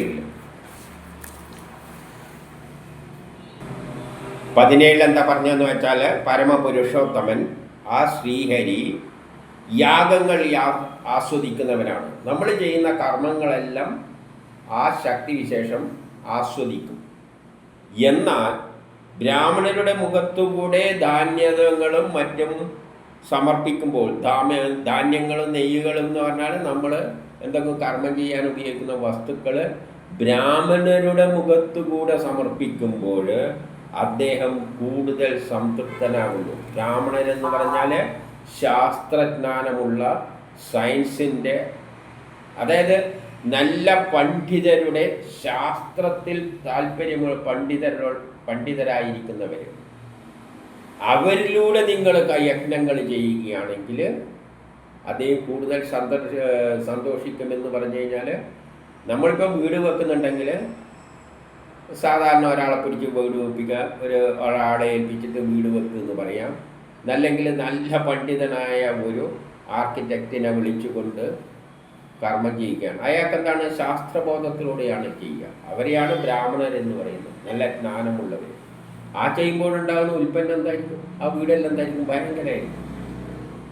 അപ്പോൾ യാഗങ്ങളെല്ലാം നമ്മൾ കർമ്മം ചെയ്യുന്നത് അദ്ദേഹത്തിന് ഇഷ്ടമാണ്. പക്ഷേ കർമ്മം ചെയ്യുമ്പോഴും ഗുരുക്കന്മാരുടെ, നല്ല വിദ്യാഭ്യാസമുള്ള ജ്ഞാനമുള്ള ആൾക്കാരുടെ നേതൃത്വത്തിൽ അവർ പറയുന്ന, അവരുടെ മുഖത്ത് നിന്ന് വരുന്ന വാക്കിൻ്റെ അടിസ്ഥാനത്തിൽ ആ കർമ്മം ആർക്കാണ് കൊടുക്കുന്നത്? എല്ലാം ഈശ്വരന് വേണ്ടിയിട്ടാണ്, കാലത്തിന് വേണ്ടി, ലോകത്തിന് വേണ്ടി, ആ സൃഷ്ടികർത്താവിന് വേണ്ടിയിട്ടാണ് നമ്മൾ അർപ്പിക്കുന്നത്. അപ്പോൾ അത് അദ്ദേഹം വളരെ സന്തോഷത്തിൽ സ്വീകരിക്കുമെന്ന് പറയുകയാണ്. അങ്ങനെയാണ് കർമ്മങ്ങൾ ചെയ്യേണ്ടത്. ശാസ്ത്രത്തിൻ്റെ അടിസ്ഥാനത്തിൽ നല്ല ജ്ഞാനമുള്ളവരുടെ നിർദ്ദേശപ്രകാരം തന്നെ വേണം നമ്മൾ കർമ്മങ്ങൾ അനുഷ്ഠിക്കാൻ. ഇനി 18. അതുകൊണ്ട് 18 പറയുകയാണ്, അതുകൊണ്ട് ബ്രഹ്മാവിനും ദേവന്മാരും മനുഷ്യർ മുതലായ സകല പ്രാണികളിലെയും ആത്മാവായി സ്ഥിതി ചെയ്യുന്ന ശ്രീഹരിയെ, ഈ പ്രപഞ്ചത്തിൽ എന്തെല്ലാം ജീവജാലങ്ങളുണ്ടോ അതിൻ്റെ എല്ലാം ആത്മാവായിരിക്കുന്ന ആ ശ്രീഹരിയെ നമ്മൾ എന്ത് വേണം? നമ്മുടെ യോഗ്യത അനുസരിച്ച്, നമുക്ക് കഴിയുന്ന അനുസരിച്ച് എന്ത് വേണം? കാമിത വസ്തുക്കൾ കൊണ്ട് ആരാധിച്ചാലും. അപ്പോൾ നല്ല വസ്തുക്കളെല്ലാം ഉപയോഗിച്ചിട്ട്, കാമിത വസ്തുക്കൾ എന്ന് പറഞ്ഞാൽ സുഖഭോഗ വസ്തുക്കൾ നേടാൻ വേണ്ടിയിട്ട് തന്നെ നല്ല നല്ല വസ്തുക്കളെല്ലാം ഉപയോഗിച്ചുകൊണ്ട് ആ ഈശ്വരനായിക്കൊണ്ട് നമ്മളെ കർമ്മം ചെയ്യണം. എങ്ങനെ? സമ്പത്തുണ്ടെങ്കിലും നമുക്ക് ബുദ്ധിശക്തി ഉണ്ടെങ്കിലും നമ്മൾ അതെല്ലാം കർമ്മം ചെയ്തുകൊണ്ട് ലോക പുരോഗതിക്കായിട്ട് നമ്മളെ കഴിവുകളും സമ്പത്തും എല്ലാം വിനിയോഗിച്ചിട്ട് ആ ശ്രീഹരിയെ തൃപ്തിപ്പെടുത്തണം. അങ്ങനെയാണ് ലോകം പുരോഗമിക്കുന്നത്. അങ്ങനെയാണ് ശ്രീഹരി വിഭാവനം ചെയ്ത ഒരു സുന്ദരമായ വസുദേവ കുടുംബം കലിയുഗത്തിൻ്റെ അവസാനത്തിൽ ഉണ്ടാവുക. ഇനി 19. 18 പറഞ്ഞ ഒന്നുകൂടിയും വ്യക്തമാക്കുകയാണെങ്കിൽ, അതുകൊണ്ട് രാജാവോട് അദ്ദേഹം പറഞ്ഞെന്താണ്? രാജാവാണ് ഈ ചോദ്യം ചോദിച്ചിരുന്നത്. രാജാവോട് എന്ത് പറയുകയാണ്? ബ്രാഹ്മണരെയും എല്ലാ ദേവതകളെയും ആദ്യം പ്രസാദം നൽകുക, അവർക്ക് വേണ്ടത് നൽകുക, ആവശ്യമുള്ളത് നൽകുക, സമ്പാദിച്ച് കൂട്ടി വെക്കാനല്ല. ബ്രാഹ്മണരെന്ന് പറയുന്നത് സമൂഹത്തിലെ ഏറ്റവും ശാസ്ത്രലോകത്തെയാണ് നമ്മൾ ആദ്യം അവർക്ക് വേണ്ട എല്ലാ സപ്പോർട്ടുകളും ഒരു ഇവിടെ രാജാവോട് പറയുമ്പോൾ ശാസ്ത്രലോകത്തെയാണ് നമ്മൾ എന്ത് ചെയ്യേണ്ടത്? ആദ്യം പ്രോത്സാഹിപ്പിക്കേണ്ടത്. കാരണം അവരിലൂടെയാണ് എല്ലാറ്റിനുള്ള കണ്ടുപിടുത്തങ്ങളിലൂടെ പ്രതിവിധി, രോഗമായാലും എല്ലാത്തിനും കിട്ടുന്നത്. അപ്പോൾ അവരെയും ദേവകളെയും തൃപ്തിപ്പെടുത്തുക. ദേവതകൾ എന്ന് പറഞ്ഞാൽ ഈ പ്രപഞ്ചത്തിലുള്ള എല്ലാം തന്നെ. പിന്നെ കഴിവനുസരിച്ചിട്ട് എന്തു വേണം? എല്ലാ ജീവജാലങ്ങളെയും പ്രസാദം നൽകണം. എല്ലാ ജീവജാലങ്ങൾക്കും വേണ്ടത് നൽകണം. അങ്ങനെ നൽകുമ്പോൾ മാത്രമാണ് എല്ലാ ജീവജാലങ്ങളിലും ഉള്ളത് ഒരേ ശ്രീഹരിയാണ് എന്ന നിലയിൽ ആരാധിക്കാൻ കഴിയുകയുള്ളൂ. അപ്പം എല്ലാ ജീവജാലങ്ങളെയും ഉള്ളിലുള്ളത് ഒരേ ശ്രീഹരിയാണെന്ന് കണ്ടുകൊണ്ട് അതാണ് യഥാർത്ഥമായ ആരാധന. കാരണം ഈ പ്രപഞ്ചത്തിലുള്ള എല്ലാ ജീവജാലങ്ങളെയും നമ്മളെ കഴിവനുസരിച്ചുകൊണ്ട് നമ്മൾ സഹായിക്കണം. അപ്പോൾ എല്ലാത്തിനുമായി. ഇനിയിപ്പോൾ ആരെയെ പറ്റി പറയേണ്ടത്? പിതൃക്കൾ, മരിച്ചവർക്ക്. അപ്പോൾ ഇനി മരിച്ചവർക്ക് ചില ശ്രാദ്ധകർമ്മങ്ങൾ ചെയ്യാനെല്ലാം പറയുന്നുണ്ട്. ഈ മരിച്ചവർക്ക് ശ്രാദ്ധകർമ്മമെല്ലാം ചെയ്യുന്നതിനെ പറ്റി പറയുമ്പോഴും അവസാനം അവർ പറഞ്ഞുകൊണ്ട് വരുന്നുണ്ട് എന്തിനാണ് ഇത് ചെയ്യുന്നതെന്ന്. അപ്പോൾ അതിലേക്ക് കുറച്ചൊന്ന് പറഞ്ഞുകൊണ്ട് നമ്മൾ കടക്കാം. ഒന്ന്, മരിച്ചവരെ നമ്മൾ ഓർക്കണം. കാരണം അവരുടെ ത്യാഗത്തിലൂടെയാണ് നമ്മൾ ഈ നിലയിൽ, ഇന്നുള്ള നിലയിൽ എത്തിയത്. നമുക്ക് തന്നെ അറിയാലോ, നമ്മൾ ഏറ്റവും അടുത്ത കാലം ഗാന്ധിജിയെല്ലാം എത്രയോ ത്യാഗം അനുഭവിച്ചിട്ടാണ് നമുക്കിന്ന് കിട്ടിയ സ്വാതന്ത്ര്യം കിട്ടിയിരിക്കുന്നത്. എത്രയോ ശാസ്ത്രജ്ഞന്മാർ അവരുടെ ജീവിതം കളഞ്ഞിട്ടാണ് നമുക്ക് ഇന്നുള്ള സുഖഭോഗ വസ്തുക്കൾ എന്തെല്ലാമുണ്ടോ അതെല്ലാം നേടിത്തന്നിരിക്കുന്നത് ശാസ്ത്രത്തിലൂടെ. ഇതെല്ലാം ബ്രാഹ്മണരെല്ലാമാണ്. അപ്പോൾ അവരോടുള്ള കടമ നമ്മൾ മറക്കരുത്. അതുകൊണ്ട് അവരെ ചില സമയങ്ങളിൽ ഓർമ്മിക്കാൻ വേണ്ടിയാണ് ഈ കർമ്മങ്ങളെല്ലാം, ഇനി പറയുന്ന കർമ്മങ്ങളെല്ലാം പറഞ്ഞിരിക്കുന്നത്. അത് ജ്യോതിഷവുമായിട്ട് ബന്ധപ്പെട്ട് ചില സമയങ്ങളിൽ ചെയ്യണമെന്ന് പറയുകയാണ്. അതും ചില സ്ഥലത്ത് വെച്ചേ ചെയ്യാൻ പാടുള്ളൂ എന്ന് പറയുകയാണ്. അതിനെപ്പറ്റിയാണ് ഇത് പറയുന്നത്. അതിന് ഈ ശ്രാദ്ധകർമ്മം എന്നെല്ലാം ചിലപ്പോൾ പറഞ്ഞെന്ന് വരും. അപ്പോൾ അതെല്ലാം ചെയ്യുന്നത് രണ്ടുദ്ദേശത്താനാണ് ഇതുള്ളത്. ഒന്ന്, പിതൃക്കളെ നമ്മൾ മറന്നു പോകരുത്. അവരുടെ തുടർച്ചയായിട്ടാണ് ഈ കാലം മുന്നോട്ട്. അവർ സഹിച്ച ത്യാഗത്തിൻ്റെ ഫലമാണ് നമ്മളിപ്പോൾ ഈ വേദങ്ങളെടുത്ത് പറയുന്നത് തന്നെ അവരുടെ ത്യാഗത്തിന് എത്ര കഷ്ടപ്പെട്ടിട്ട് എഴുതി വെച്ചതാണ്. അപ്പോൾ അവരെ ഓർക്കേണ്ടതുണ്ട്. രണ്ടാമത്തത്, നമ്മൾ നമുക്ക് ചിലത് മനസ്സിലുള്ള ചില കാര്യങ്ങൾ അവർക്ക് സാധിപ്പിച്ചു കൊടുക്കാൻ പറ്റാത്തതിനെ പറ്റി നമുക്ക് എന്തെങ്കിലും മനസ്സിൽ വിഷമങ്ങളുണ്ടെങ്കിൽ അതെല്ലാം മാറ്റാനുള്ള ഒരു വഴി കൂടിയാണ് ഇത്തരം ചടങ്ങുകൾ. ഉദാഹരണമായിട്ട് നമ്മളെ വേണ്ടപ്പെട്ട ഒരാൾക്ക് മരിക്കുന്നതിനെക്കാട്ടി മുമ്പിൽ എന്തെങ്കിലും ചോദിച്ചു എന്ന് വെച്ചാൽ നമുക്കത് സാധിപ്പിക്കാൻ പറ്റിയില്ല. കാരണം എന്തോ നമ്മൾക്ക് പറ്റാത്ത ഒരവസ്ഥയാണെന്ന് വെച്ചോളൂ. നമ്മൾക്ക് പറ്റിയില്ലെങ്കിൽ അവർ മരിച്ചു പോയപ്പോൾ അത് മനസ്സിൽ കിടന്ന് വലിയ പ്രശ്നമുണ്ടാകും. അതിൽ നിന്നുള്ള അതിനുള്ള പരിഹാരം എന്ത് തന്നെയാണ്? ഇങ്ങനെ എന്തെങ്കിലും ചെയ്തു കഴിഞ്ഞാൽ അവർ വന്ന് സ്വീകരിച്ചോളും എന്നുള്ളൊരു ചിന്തയിൽ നമ്മളെന്താകും, നമ്മുടെ മനസ്സിൽ ആ ഭാരം, ആ പാപം ഇറക്കി വെക്കും. അതിനുള്ള ഒരു വഴിയായിട്ടും ഇത്തരം ചടങ്ങുകളെ കാണാം. അപ്പോൾ ആ ചടങ്ങുകളിലേക്ക് നമുക്ക് ഒന്ന് കടക്കാം. ഇവിടെ 19 എന്താ പറയുന്നതെന്ന് വെച്ചാൽ, ദ്വിജിത്വമുള്ളവർ, അതായത് ബ്രാഹ്മണ ക്ഷത്രിയ വൈശ്യരാണ്.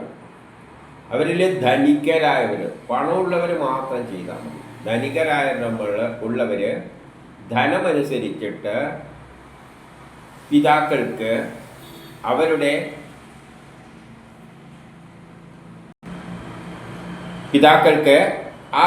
പിതാക്കൾക്ക് ഭാദ്രമാസത്തിലെ അവസാനത്തെ കറുത്ത വാവിന് വഴിപാട് നടത്തുക.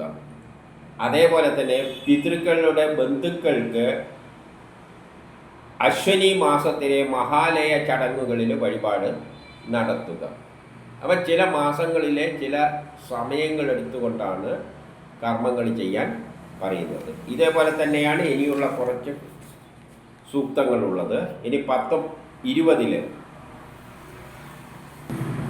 ഇനി 20 മുതൽ 23 വരെയുള്ളത് ജ്യോതിഷപരമായിട്ടുള്ള ചില പ്രത്യേക സമയങ്ങൾ, ശ്രാദ്ധകർമ്മങ്ങൾ ചെയ്യാൻ വേണ്ടിയിട്ടുള്ള ദിവസങ്ങളാണ്. അത് കാർത്തിക സംക്രാന്തിയിൽ, മേടസംക്രാന്തിയിൽ, തുലാസംക്രാന്തിയിൽ, വ്യതിപാതത്തിൽ 3 ചാന്ദ്രതിഥികൾ ഒരു ദിവസത്തിൽ വരുന്നെങ്കിൽ, ചന്ദ്രസൂര്യഗ്രഹണ സമയത്ത്, ശ്രാവണ നക്ഷത്രം, 12ാം ചാന്ദ്രദിനം, അക്ഷരതൃതീയയിൽ, കാർത്തികപക്ഷ ശുക്ലപക്ഷ നവമിയിൽ, ശീതകാല അഷ്ടമിയിൽ, മാഘമാസ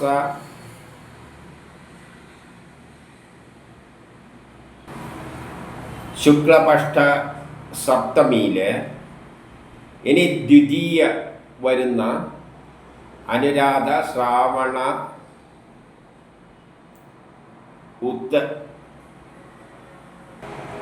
ഉത്തര ഫൽഗുണി, ഉത്തരാഷാഢ, ഉത്തര ഭദ്രപദ എന്നീ നക്ഷത്രങ്ങളിൽ സ്വന്തം നക്ഷത്രത്തിൽ എല്ലാമാണ് ഈ ചടങ്ങുകൾ, ശ്രാദ്ധകർമ്മം നടത്തേണ്ടത്. 24 പറയുകയാണ്, ഈ സമയങ്ങളിലാണ് എല്ലാ ശുഭകർമ്മങ്ങളും ചെയ്യേണ്ടത്.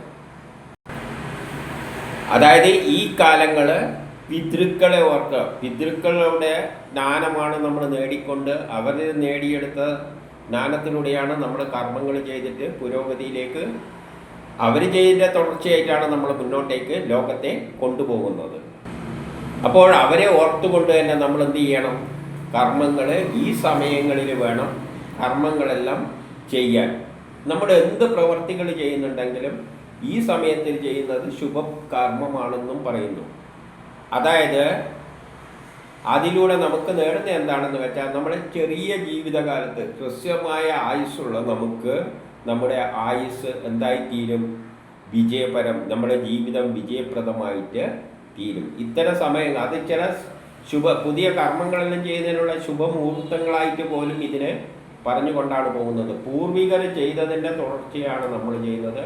അപ്പോൾ അവരെ സ്മരിച്ചുകൊണ്ട് ഈ ദിവസങ്ങളിൽ നമ്മൾ ശുഭകർമ്മങ്ങളെല്ലാം ചെയ്ത് മുന്നോട്ട് പോകാൻ പറയുകയാണ്. പിന്നെ അവർ എന്ത് വേണം?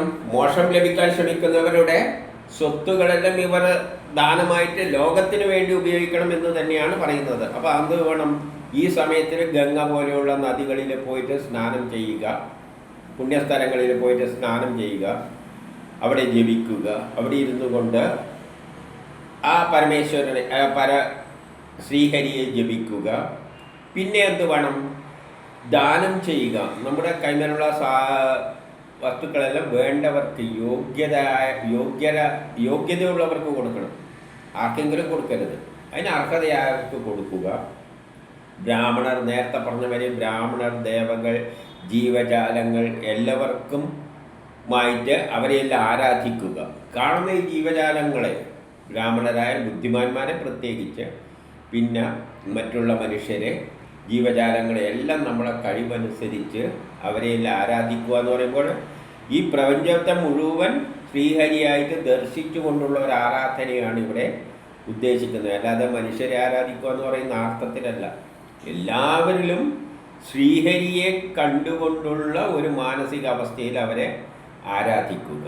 ഇതാണ് അവർ ചെയ്യേണ്ടത്. പിന്നെയോ ഇനി 26 ഭാര്യയോട്, കുടുംബങ്ങളോടുള്ള ചില ധർമ്മങ്ങൾ നിർവഹിക്കേണ്ടത്. അതെന്തെല്ലാമാണ്? ഭാര്യയുടെ പുംസവനാദി ക്രിയകൾ, പിന്നെയോ പുത്രന്മാരുടെ ജാതകാദി കർമ്മങ്ങൾ, പിന്നെയോ ദീക്ഷ വരിക്കുക, അതുമായിട്ട് ബന്ധപ്പെട്ട വൈദിക കർമ്മങ്ങൾ, പിന്നെ ആരെങ്കിലും മരിച്ചു കഴിഞ്ഞാൽ ആ ദഹനവുമായിട്ട് ബന്ധപ്പെട്ട കർമ്മങ്ങൾ, അത് മരിച്ച ദിവസത്തിൻ്റെ കർമ്മമുണ്ട്, വർഷത്തിലുള്ള കർമ്മമുണ്ട്. ഇവയെല്ലാം ശ്രേയസ്കരമാണെന്ന് പറയുകയാണ്. അതായത് നമ്മുടെ ജീവിതം എന്ന് പറയുന്നത് പൂർവികരുടെ കണ്ടിന്യൂഷനായിട്ടുള്ള ഒന്നാണ്. നാളെ ഭാര്യയും മക്കളുടെയാണത്. ആ ജനിതക ഘടന എങ്ങനെ കൈമാറിയിട്ട് പോവുകയാണ്. പൂർവികരിൽ നിന്ന് വന്ന ആ ജനിതഘടന നമ്മളെ പൂർവികർ നമുക്ക് തന്നു, നമ്മൾ നമ്മളെ മക്കൾക്ക് കൊടുക്കുന്നു, മക്കളിലോട്ട് അങ്ങനെ പോയിക്കൊണ്ടിരിക്കുകയാണ്. അപ്പോൾ ഈ ചേരുകളെ മുഴുവൻ നമ്മൾ ഓർത്തുകൊണ്ടുള്ള കർമ്മങ്ങൾ ഒരു ചടങ്ങെന്ന രീതിയിൽ നമ്മൾ ചെയ്യണം. കാരണം അതിലൂടെയെല്ലാം നമ്മൾ ഈ സമൂഹവുമായിട്ടുള്ള എല്ലാം ഏകമാണ്, എല്ലാം ഒരു ചരടിൽ കോർത്ത് കെട്ടിയ സംഗതികളാണ് എന്നുള്ള ബോധം ഉണ്ടാക്കിയെടുക്കണം. അതേസമയം നമ്മളെ എല്ലാ ബന്ധുക്കളുമായിട്ടും മരിച്ചവരുടെ എല്ലാമായിട്ടുള്ള ഒരു ബന്ധം നിലനിർത്തിക്കൊണ്ട് തന്നെ ഉള്ളിലെന്തിനെയാണ് ഇതിലെല്ലാം നമ്മൾ ഉള്ളിൽ കാണുന്ന എന്താണ്? ഭാര്യ എന്ന നിലയിലോ മരിച്ച നമ്മൾ ആ പൂപ്പനോ ആ നിലയിലൊന്നും അല്ല കാണുന്നത്. അതിലെല്ലാം നമ്മൾ ഉള്ളിൽ കാണുന്നത് ശ്രീഹരിയെ ആണ്. ഇനി 27. ഇനി ധാർമ്മിക കർമ്മങ്ങൾക്ക് ശ്രേയസ്കരമായ സ്ഥലങ്ങൾ പറയാം. യാതൊരിടത്ത് ഉത്തമമായ പാത്രം ലഭിക്കുന്ന ഇടം പുണ്യസ്ഥലമാണ്. അപ്പോൾ എവിടെയാണ് ശ്രേയസ്കരമായ ഇത്തരം കർമ്മങ്ങളെല്ലാം ചെയ്യാൻ പറ്റിയ ശ്രേയസ്കരമായ സ്ഥലം എന്ന് പറയാൻ പോവുകയാണ്. അവിടെ ഏറ്റവും അനുയോജ്യമായ പാത്രം ലഭിക്കുന്നത് ഏതോ, ഉത്തമമായ പാത്രം എവിടെയാണോ ലഭിക്കുന്നത് ആ സ്ഥലമാണ് പുണ്യക്ഷേത്രം. അപ്പോൾ പാത്രം എന്ന് പറയുമ്പോൾ ഇവിടെ നമുക്കൊരു സംശയം വരും, ഉത്തമമായ പാത്രം എവിടെയാണ് കിട്ടുക? പാത്രത്തിലാണ് നമ്മൾ അർപ്പിക്കുന്ന സാധനങ്ങളെല്ലാം വെക്കുന്നത്. എല്ലാം പാത്രത്തിലാണ്. ഇന്ദ്രന് ചോറുണ്ടാക്കുമ്പോൾ അരിയും വെള്ളമെല്ലാം പാത്രത്തിലിട്ടാണ് കൊടുക്കുന്നത്. അപ്പോൾ ശ്രീഹരിക്കാണ് നമ്മളിവിടെ എല്ലാം അർപ്പിക്കുന്നത്. അപ്പോൾ ശ്രീഹരിക്ക് കൊടുക്കേണ്ട പാത്രം എവിടെയാണുള്ളത്? അപ്പോൾ ശ്രീഹരി എവിടെയെങ്കിലും ഉണ്ടോ എന്ന് സങ്കല്പിച്ചിട്ട് അവിടെയാണ് നമ്മൾ ഇതെല്ലാം അർപ്പിക്കേണ്ടത്. എന്തൊക്കെ അർപ്പിക്കാൻ ഉദ്ദേശിക്കുന്നുണ്ട് അർപ്പിക്കേണ്ടത്. പാത്രം എന്ന് പറയുന്നത് ശ്രീഹരിയിലാണ് എത്തിച്ചേരേണ്ടത്. ഇന്ദ്രന് കൊടുക്കുന്നത് പാത്രത്തിലിട്ടിട്ട് അരിയും വെള്ളവും കൊടുത്ത ഇന്ദ്രൻ അതിനെ ചോറാക്കും. അതുപോലെ ശ്രീഹരിക്ക് വേണ്ടിയിട്ടാണ് നമ്മളെല്ലാ കർമ്മങ്ങളും ചെയ്യാൻ പോകുന്നത്. അതിൻ്റെ പ്രതീകമായിട്ടാണ് നമ്മൾ ഈ ശ്രാദ്ധകർമ്മങ്ങളെല്ലാം പറഞ്ഞിരിക്കുന്നത്, അല്ലെങ്കിൽ അർപ്പിക്കുന്നത്. ഈ അർപ്പിക്കുന്ന എവിടെ അർപ്പിക്കണം? ശ്രീഹരി എവിടെയോ ഉണ്ടോ, എവിടെയാണ് ഉള്ളത് എന്ന സ്ഥലമാണ് പാത്രം. അത്തരം സ്ഥലങ്ങളെ പറ്റിയാണ് അവരിവിടെ പറയാൻ പോകുന്നത്. അത് 28 മുതൽ 29 വരെയുള്ളതിൽ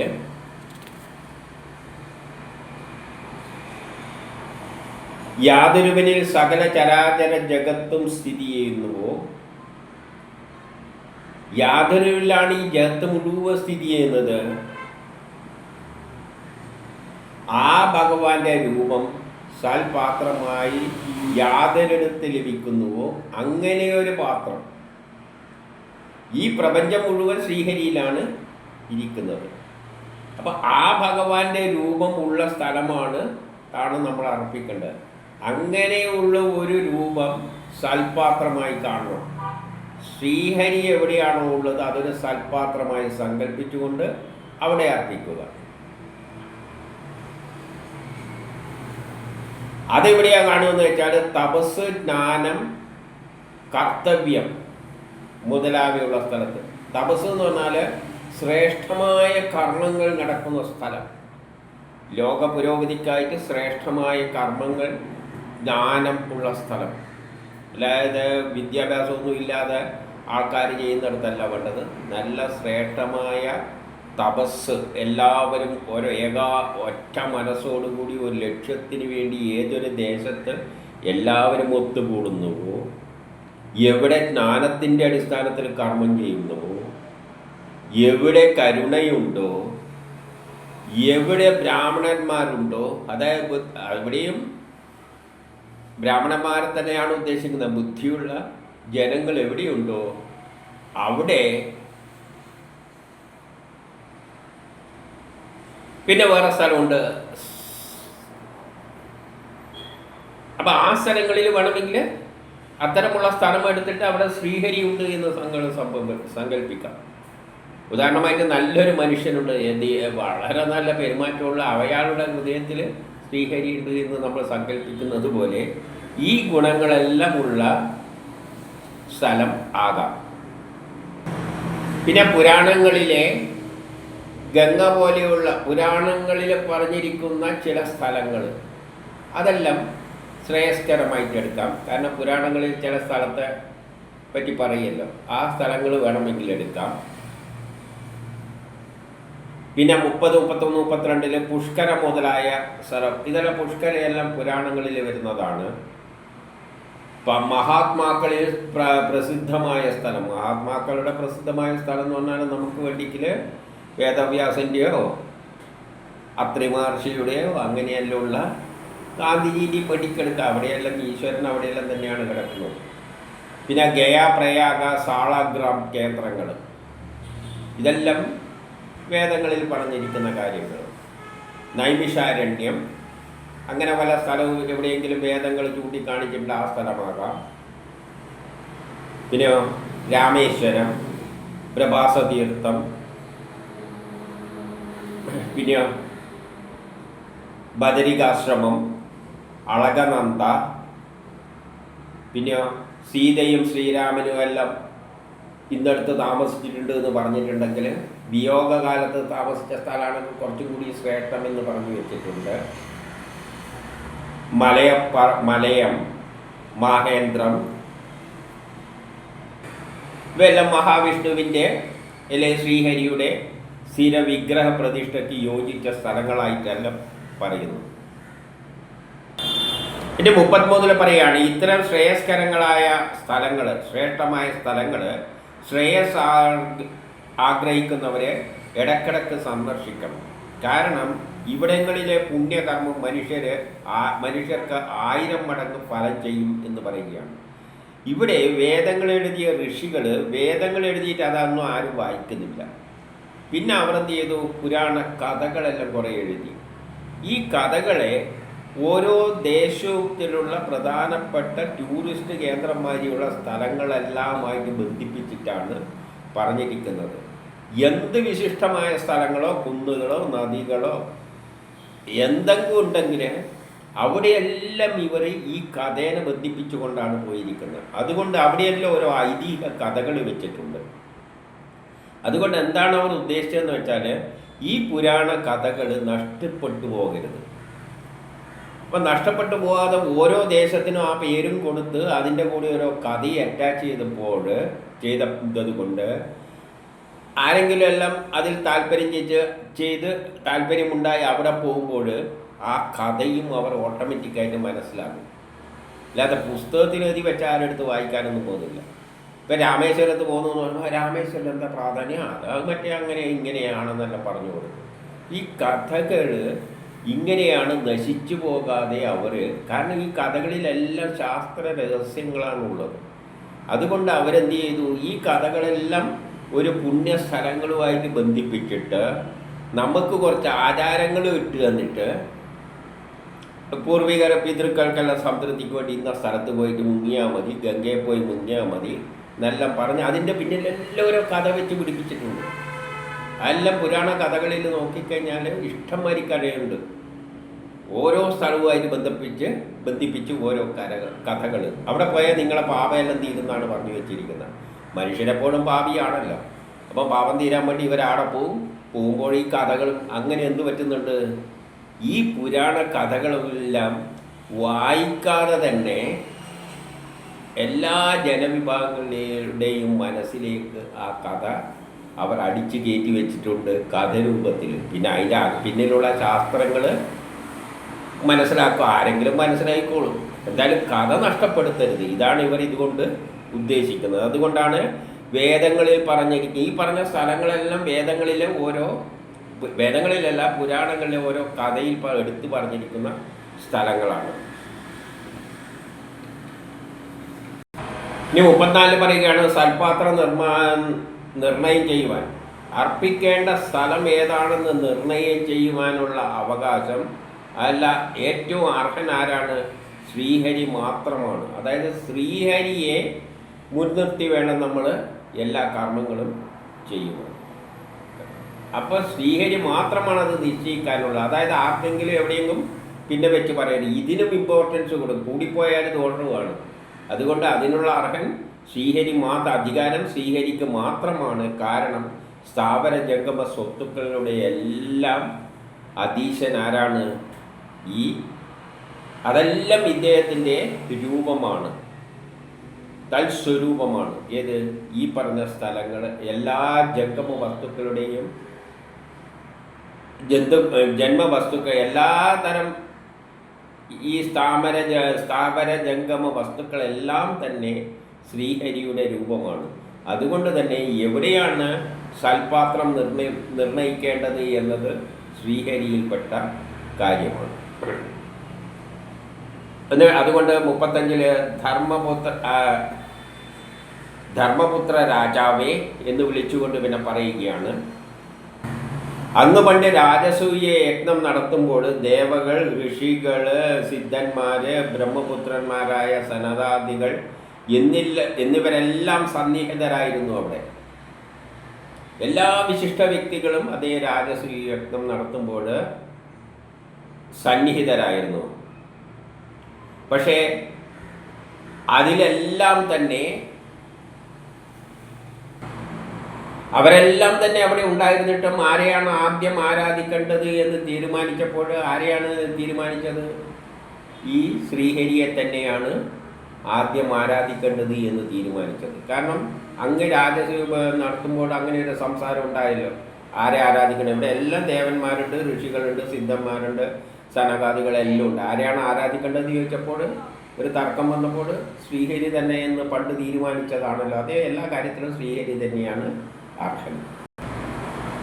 അതിനാൽ 26 പറയുന്നു, ജീവരാശികളെല്ലാം കൂടിക്കലർന്നിരിക്കുന്ന ഈ പ്രപഞ്ചം കൃഷ്ണനാകുന്ന ഒരു വടവൃക്ഷം പോലെയാണ്. ആ കൃഷ്ണനെയാണ് വിരാട രൂപമായിട്ട് കാണിച്ചത്. ഇവിടെ ഒരു വടവൃക്ഷമായിട്ട് കാണിച്ചിരിക്കുക. വടവൃക്ഷത്തിൻ്റെ വേരുകളെല്ലാം നമ്മളെല്ലാം.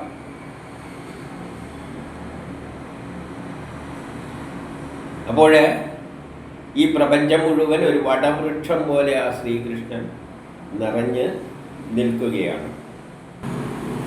അതുകൊണ്ട് ആ കൃഷ്ണനെ ആരാധിക്കണ്ടെങ്കിൽ ഈ വടവൃക്ഷത്തെ, ഈ ജീവജാലങ്ങളെ മുഴുവൻ നമ്മൾ ആരാധിക്കണം. കൃഷ്ണനെ ആരാധിക്കുക എന്ന് പറഞ്ഞാൽ ഇവിടെ എല്ലാ ജീവജാലങ്ങളും കൂടിയ ഒരു വിരാട രൂപം, ഒരു വടവൃക്ഷം കണക്കാണ്. അതിൻ്റെ വേരുകളാണ്, അല്ലെങ്കിൽ വിരാട രൂപത്തിൻ്റെ ഒരു അംശമാണ് ഞാൻ. അങ്ങനെയുള്ള എല്ലാ ജീവജാലങ്ങളും, അപ്പം എല്ലാ ജീവജാലങ്ങളെയും ആരാധിക്കുക എന്നതാണ് കൃഷ്ണനെ ആരാധിക്കുന്നത് കൊണ്ട് ഉദ്ദേശിക്കുന്നത്. ഇവിടെ എല്ലാം വരുന്നത് എന്താണ്? പ്രപഞ്ചത്തെ എല്ലാം ഒന്നായി കാണുക. ഇനി 37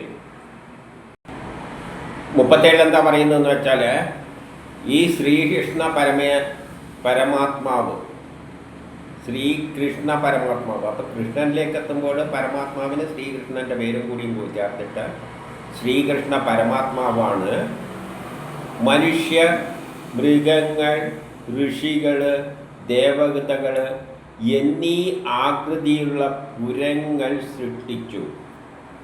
ഈ കൃഷ്ണൻ തന്നെയാണ് മനുഷ്യരും മൃഗങ്ങളും ആയിട്ടുള്ള ശരീരങ്ങളായിട്ട് മാറിയത്. പുരങ്ങൾ എന്ന് പറഞ്ഞാൽ ശരീരങ്ങളായിട്ട് മാറിയിട്ട് അതിൻ്റെ അകത്ത് ഈ പല സ്വഭാവ വിശേഷങ്ങളോട് കൂടിയതായിട്ട് മാറിക്കൊണ്ട് അതിൻ്റെ അകത്ത് ശയിക്കുകയാണ്. അതുകൊണ്ടാണ് അതിനെ എന്തു പറയുന്നത്? പുരുഷൻ എന്ന് പറയുന്നത്. പുരുഷനും പ്രകൃതിയും. അപ്പോൾ ഇതിൻ്റെ അകത്ത് ഈ പ്രകൃതിയാണ് വിരാട രൂപം. ആ പ്രകൃതിയുടെ അകത്ത് എല്ലാത്തിൻ്റെ ഉള്ളിൽ അത് തന്നെയാണ് അതായി മാറിയിട്ട് അതിൻ്റെ ഉള്ളിൽ എന്ത് ചെയ്യുന്നുണ്ട്? അത് സ്ഥിതി ചെയ്യുന്നുണ്ട്. അതാണ് പുരുഷൻ. അതിൽ നിന്നും ഉത്ഭവിച്ചതാണ് പ്രകൃതിയാകുന്ന ആ വിരാട രൂപം. 38 എന്താണ് പറയുന്നത് എന്ന് വെച്ചാൽ, ഇവയിലെല്ലാം ശ്രീഹരി, നേരത്തെ പറഞ്ഞ ശരീരങ്ങളിലെല്ലാം ശ്രീഹരി ന്യൂനാധിക ഭാവത്തോടെ വർത്തിക്കുന്നു. ചിലരിൽ ചെറിയ ഗുണങ്ങളോടെ വർത്തിക്കുന്നു, ചിലതിൽ വേറെ ഗുണങ്ങളോടെ വർത്തിക്കുന്നു. വ്യത്യസ്തമായ ഗുണങ്ങളോടുകൂടി ഓരോ ശരീരത്തിലും അത് വർത്തിക്കുകയാണ്. അതിനാൽ മനുഷ്യരുടെ ആത്മാവ് എന്ന് പറയുന്നതാണ് സൽപാത്രം. നേരത്തെ പറഞ്ഞ സൽപാത്രം എന്ന് പറഞ്ഞത് അവിടെയെല്ലാം ശ്രീഹരിയുണ്ട്. മനുഷ്യൻ്റെ ആത്മാവ് തന്നെയാണ് ശ്രീഹരിയുള്ളത്. പക്ഷേ ഏറ്റവും ശ്രേഷ്ഠമായിട്ടേതാണ് ആ പരമാത്മാവ്, പ്രപഞ്ചം മുഴുവൻ വ്യാപിച്ച് കിടക്കുന്ന ആ പരമാത്മാവ് തന്നെയാണ്. ഇനി 39. ഇനിയാണ് ഇതിൻ്റെ പിന്നിലുള്ള കാര്യങ്ങളെല്ലാം പറയാൻ പോകുന്നത്. ത്രേതായുഗത്തിൽ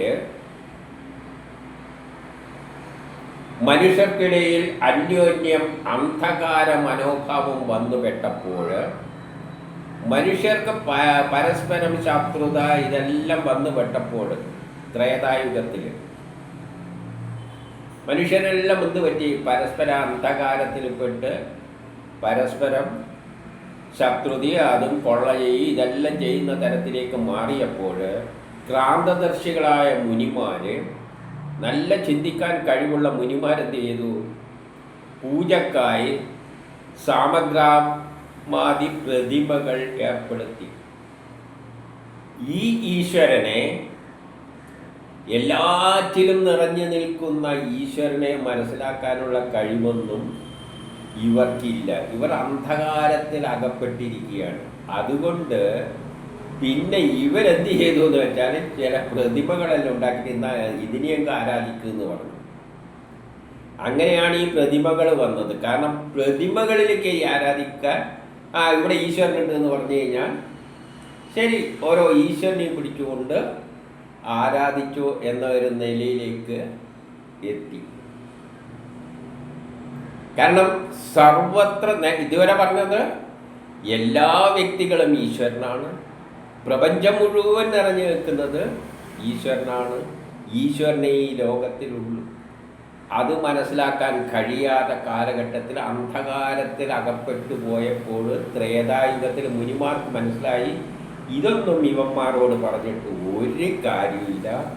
അങ്ങനെയാണ് ഇവരെന്ത് ചെയ്ത് ചില പ്രതിമകളിൽ കൊണ്ടുപോയിട്ട് ഈശ്വരനെ കൊണ്ടുപോയി ഇതിലുണ്ട് എന്ന് പറഞ്ഞിട്ടങ്ങ് വിട്ടുകൊടുത്തത്. ഇതുവരെ പറഞ്ഞ ആരാധനയിലൂടെ പറഞ്ഞത് ലോകത്തിലുള്ള എല്ലാ വിഭാഗങ്ങളെയും ഈശ്വരനായിക്കൊണ്ട് നമ്മുടെ സമ്പത്തെല്ലാം അവർക്കെല്ലാം വേണ്ടി ഉപയോഗിക്കുക എന്നാണ് പറഞ്ഞത്. പക്ഷേ ഇപ്പോഴെന്ത് പറ്റി? പ്രതിമ വെച്ചിട്ട് ഈശ്വരൻ ഈ പ്രതിമയിലേ ഉള്ളൂ, ഇനി അവിടെ കൊണ്ട് കൊടുക്കുക എന്നുള്ള അവസ്ഥയിലേക്ക് ഋഷികൾ തന്നെ ഇതേ ഇവർക്ക് പറ്റുള്ളൂ, വേറെ ഒന്നും പറഞ്ഞങ്ങ് തലയിൽ കയറില്ല എന്ന് മനസ്സിലാക്കിയിട്ടാണ് ഈ പ്രതിമകൾ കൊണ്ടു കൊടുത്തത്. ഇനി 40 അങ്ങനെ 40 പറയുകയാണ്, അങ്ങനെ ചില പ്രതിമയിൽ ആസ്തിക്യ ബുദ്ധി അർപ്പിച്ച്. എന്ത് ബുദ്ധിയാണ്? ആസ്തികളിൽ, അതായത് കാര്യലാഭത്തിന് വേണ്ടി ബുദ്ധി പ്രതിമയിൽ അർപ്പിച്ച് പൂജാകർമ്മങ്ങളാ ശ്രീഹരിയെ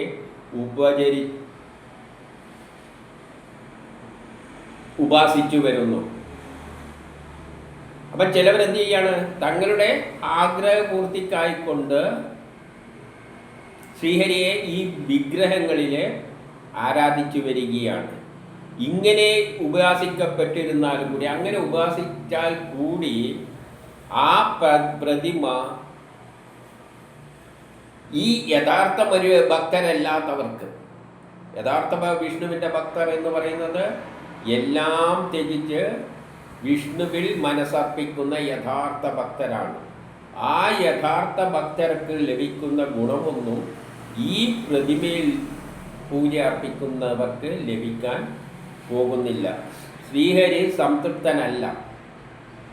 ഇങ്ങനെയുള്ള വിഗ്രഹ പൂജകളിലൊന്നും ശ്രീഹരി സംതൃപ്തനല്ല. പക്ഷെ ഒരു ഭക്തനായ ഒരാൾ ആ വിഗ്രഹത്തെ നോക്കിയിട്ട് പ്രാർത്ഥിക്കുകയാണെങ്കിൽ അതിൽ കുഴപ്പമില്ല. ഭക്തനായ എങ്ങനത്തെ ഭക്തൻ? ആ ശ്രീഹരി എല്ലാം ഈ ഇതെല്ലാം മിഥ്യയാണ് എന്ന് ചിന്തിച്ചുകൊണ്ട്, ഭഗവാനെ എനിക്ക് നിന്നിൽ ലയിച്ചിരിക്കണം, എനിക്ക് നിന്നിലേക്ക് മോക്ഷം ലഭിക്കണം എന്നൊരു ചിന്തയോടുകൂടി ആ പ്രതിമയെ ആരാധിക്കുകയാണെങ്കിൽ ആ പ്രതിമയിൽ എന്തുണ്ട്? ഈശ്വരനുണ്ട്. ഈശ്വരൻ പക്ഷെ പ്രതിമയിൽ മാത്രമല്ല, ഈ ലോകത്തിലുള്ള എല്ലാത്തിലും ഈ പറയുന്ന ആളെ ഉള്ളിലും ഉണ്ട്.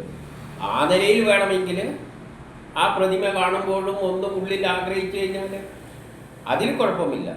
അല്ലാതെ ഈശ്വരൻ ഈ പ്രതിമയിലേ ഉള്ളൂ, അതിലങ്ങനെ കോൺസെൻട്രേറ്റ് ചെയ്ത് നിൽക്കുകയാണ് എന്ന ചിന്തയും വെച്ചുകൊണ്ട് സ്വന്തം കാര്യത്തിന് വേണ്ടി ഞാൻ എൻ്റേത് എന്ന ചിന്ത വെച്ച് എൻ്റെ ആഗ്രഹ നിവൃത്തിക്ക് വേണ്ടി അതിൽ പൂജ അർപ്പിച്ചാൽ അതിൽ വിഷ്ണു അല്ലെ ശ്രീഹരി സംതൃപ്തനല്ല. ഇനി 41 പറയുകയാണ്, മനുഷ്യരുടെ ഇടയിൽ ബ്രാഹ്മണൻ സൽപാത്രമാണ്. ബ്രാഹ്മണരാണ് സൽപാത്രം. ബ്രാഹ്മണൻ എന്ന് പറയുന്നത് ശാസ്ത്രജ്ഞാനത്തിലൂടെ എല്ലാ പ്രപഞ്ച രഹസ്യവും മനസ്സിലാക്കാൻ വേണ്ടിയിട്ട് തൻ്റെ എല്ലാ ജീവിതം തന്നെ ബലിയർപ്പിക്കുന്ന വ്യക്തികളാണ്. ആ ശക്തിയെ മനസ്സിലാക്കാൻ വേണ്ടി, പ്രപഞ്ച ശാസ്ത്രജ്ഞാനം മനസ്സിലാക്കാൻ വേണ്ടിയിട്ട്. അപ്പം മനുഷ്യരുടെ ഇടയിൽ ബ്രാഹ്മണനാണ് സൽപാത്രം. അവരാണ് വിഷ്ണുവിൻ്റെ അടുത്തിരിക്കുന്നത് തപസ്സുകൊണ്ടും. കാരണം അവരുടെ മനസ്സ് എപ്പോഴും ആ സത്യം മനസ്സിലാക്കാൻ വേണ്ടിയാണ്. വിദ്യ കൊണ്ടും ജ്ഞാനം കൊണ്ടും സയൻസ് വേദങ്ങൾ മനഃശക്തി കൊണ്ടും ശ്രീഹരിയുടെ ശരീരമായ വേദത്തെ, അപ്പം എല്ലാം ശ്രീഹരിയുടെ ശരീരമായ വേദത്തെ അവർ ധരിക്കുന്നു. കാരണം അവർ വേദത്തെ ധരിക്കുന്നു. വേദം എന്താണ്? ശ്രീഹരിയുടെ ശരീരമാണ്. വേദം എന്ന് പറഞ്ഞാൽ ജ്ഞാനമാണ്, അറിവാണ്, പ്രപഞ്ചരഹസ്യമാണ്. ആ പ്രപഞ്ചരഹസ്യത്തിൽ ജ്ഞാനത്തിൽ നിന്നാണ് പ്രപഞ്ചമുണ്ടായത്. അതുകൊണ്ട് ആ പ്രപഞ്ചം ഏതിൽ നിന്നുണ്ടായോ അത് തന്നെയാണ് ജ്ഞാനം, അത് തന്നെയാണ് ശ്രീഹരി, അത് തന്നെയാണ് വേദം. ആ വേദത്തെ ആര് ധരിക്കുന്നു? ബ്രാഹ്മണർ ധരിക്കുന്നു. അതായത് ജ്ഞാനം, ഏറ്റവും വലിയ പഠിപ്പും ജ്ഞാനവും വേദങ്ങളെ വ്യാഖ്യാനിക്കാൻ കഴിവുള്ളവരിലാണ് ശ്രീഹരിയുടെ പാത്രം കിടക്കുന്നത്, ആ ദിവ്യമായ സൽപാത്രം കിടക്കുന്നത്.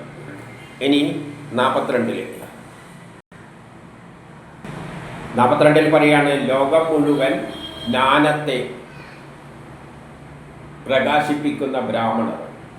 ഈ 3 ലോകങ്ങളിലും ജ്ഞാനത്തെ പ്രകാശിപ്പിക്കുക. അപ്പോൾ അവരെ ബ്രാഹ്മണർ എന്ന് പറഞ്ഞാൽ ശാസ്ത്രലോകരെ, ചിന്തകരെ, ബ്രഹ്മത്തെ, പ്രപഞ്ച രഹസ്യം മനസ്സിലാക്കാൻ പോകുന്ന കഴിവുള്ള, അല്ലെങ്കിൽ വേദങ്ങളെ മനസ്സിലാക്കി അതിൻ്റെ അർത്ഥങ്ങൾ മനസ്സിലാക്കാൻ കഴിവുള്ള ബ്രാഹ്മണര് 3 ലോകങ്ങളെയും പ്രകാശിപ്പിക്കുന്നു. അതിലൂടെ എന്ത് സംഭവിക്കുന്നു? 3 ലോകങ്ങളുടെയും പാപങ്ങളെ, കഷ്ടപ്പാടുകളെ, ദുരിതങ്ങളെ മാറ്റാൻ കഴിവുള്ളവരാണ്. ജ്ഞാനത്തിൻ്റെ അടിസ്ഥാനത്തിൽ അവരുടെ സംഭാവനകളാണ് ലോകത്തിലെ ദുരിതങ്ങളെ എല്ലാം ഇല്ലാതാക്കുന്നത്.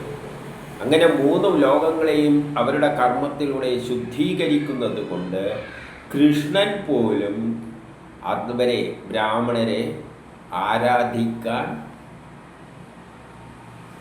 ആരാധിക്കേണ്ട അവസ്ഥയിലാണ് ഉള്ളത്.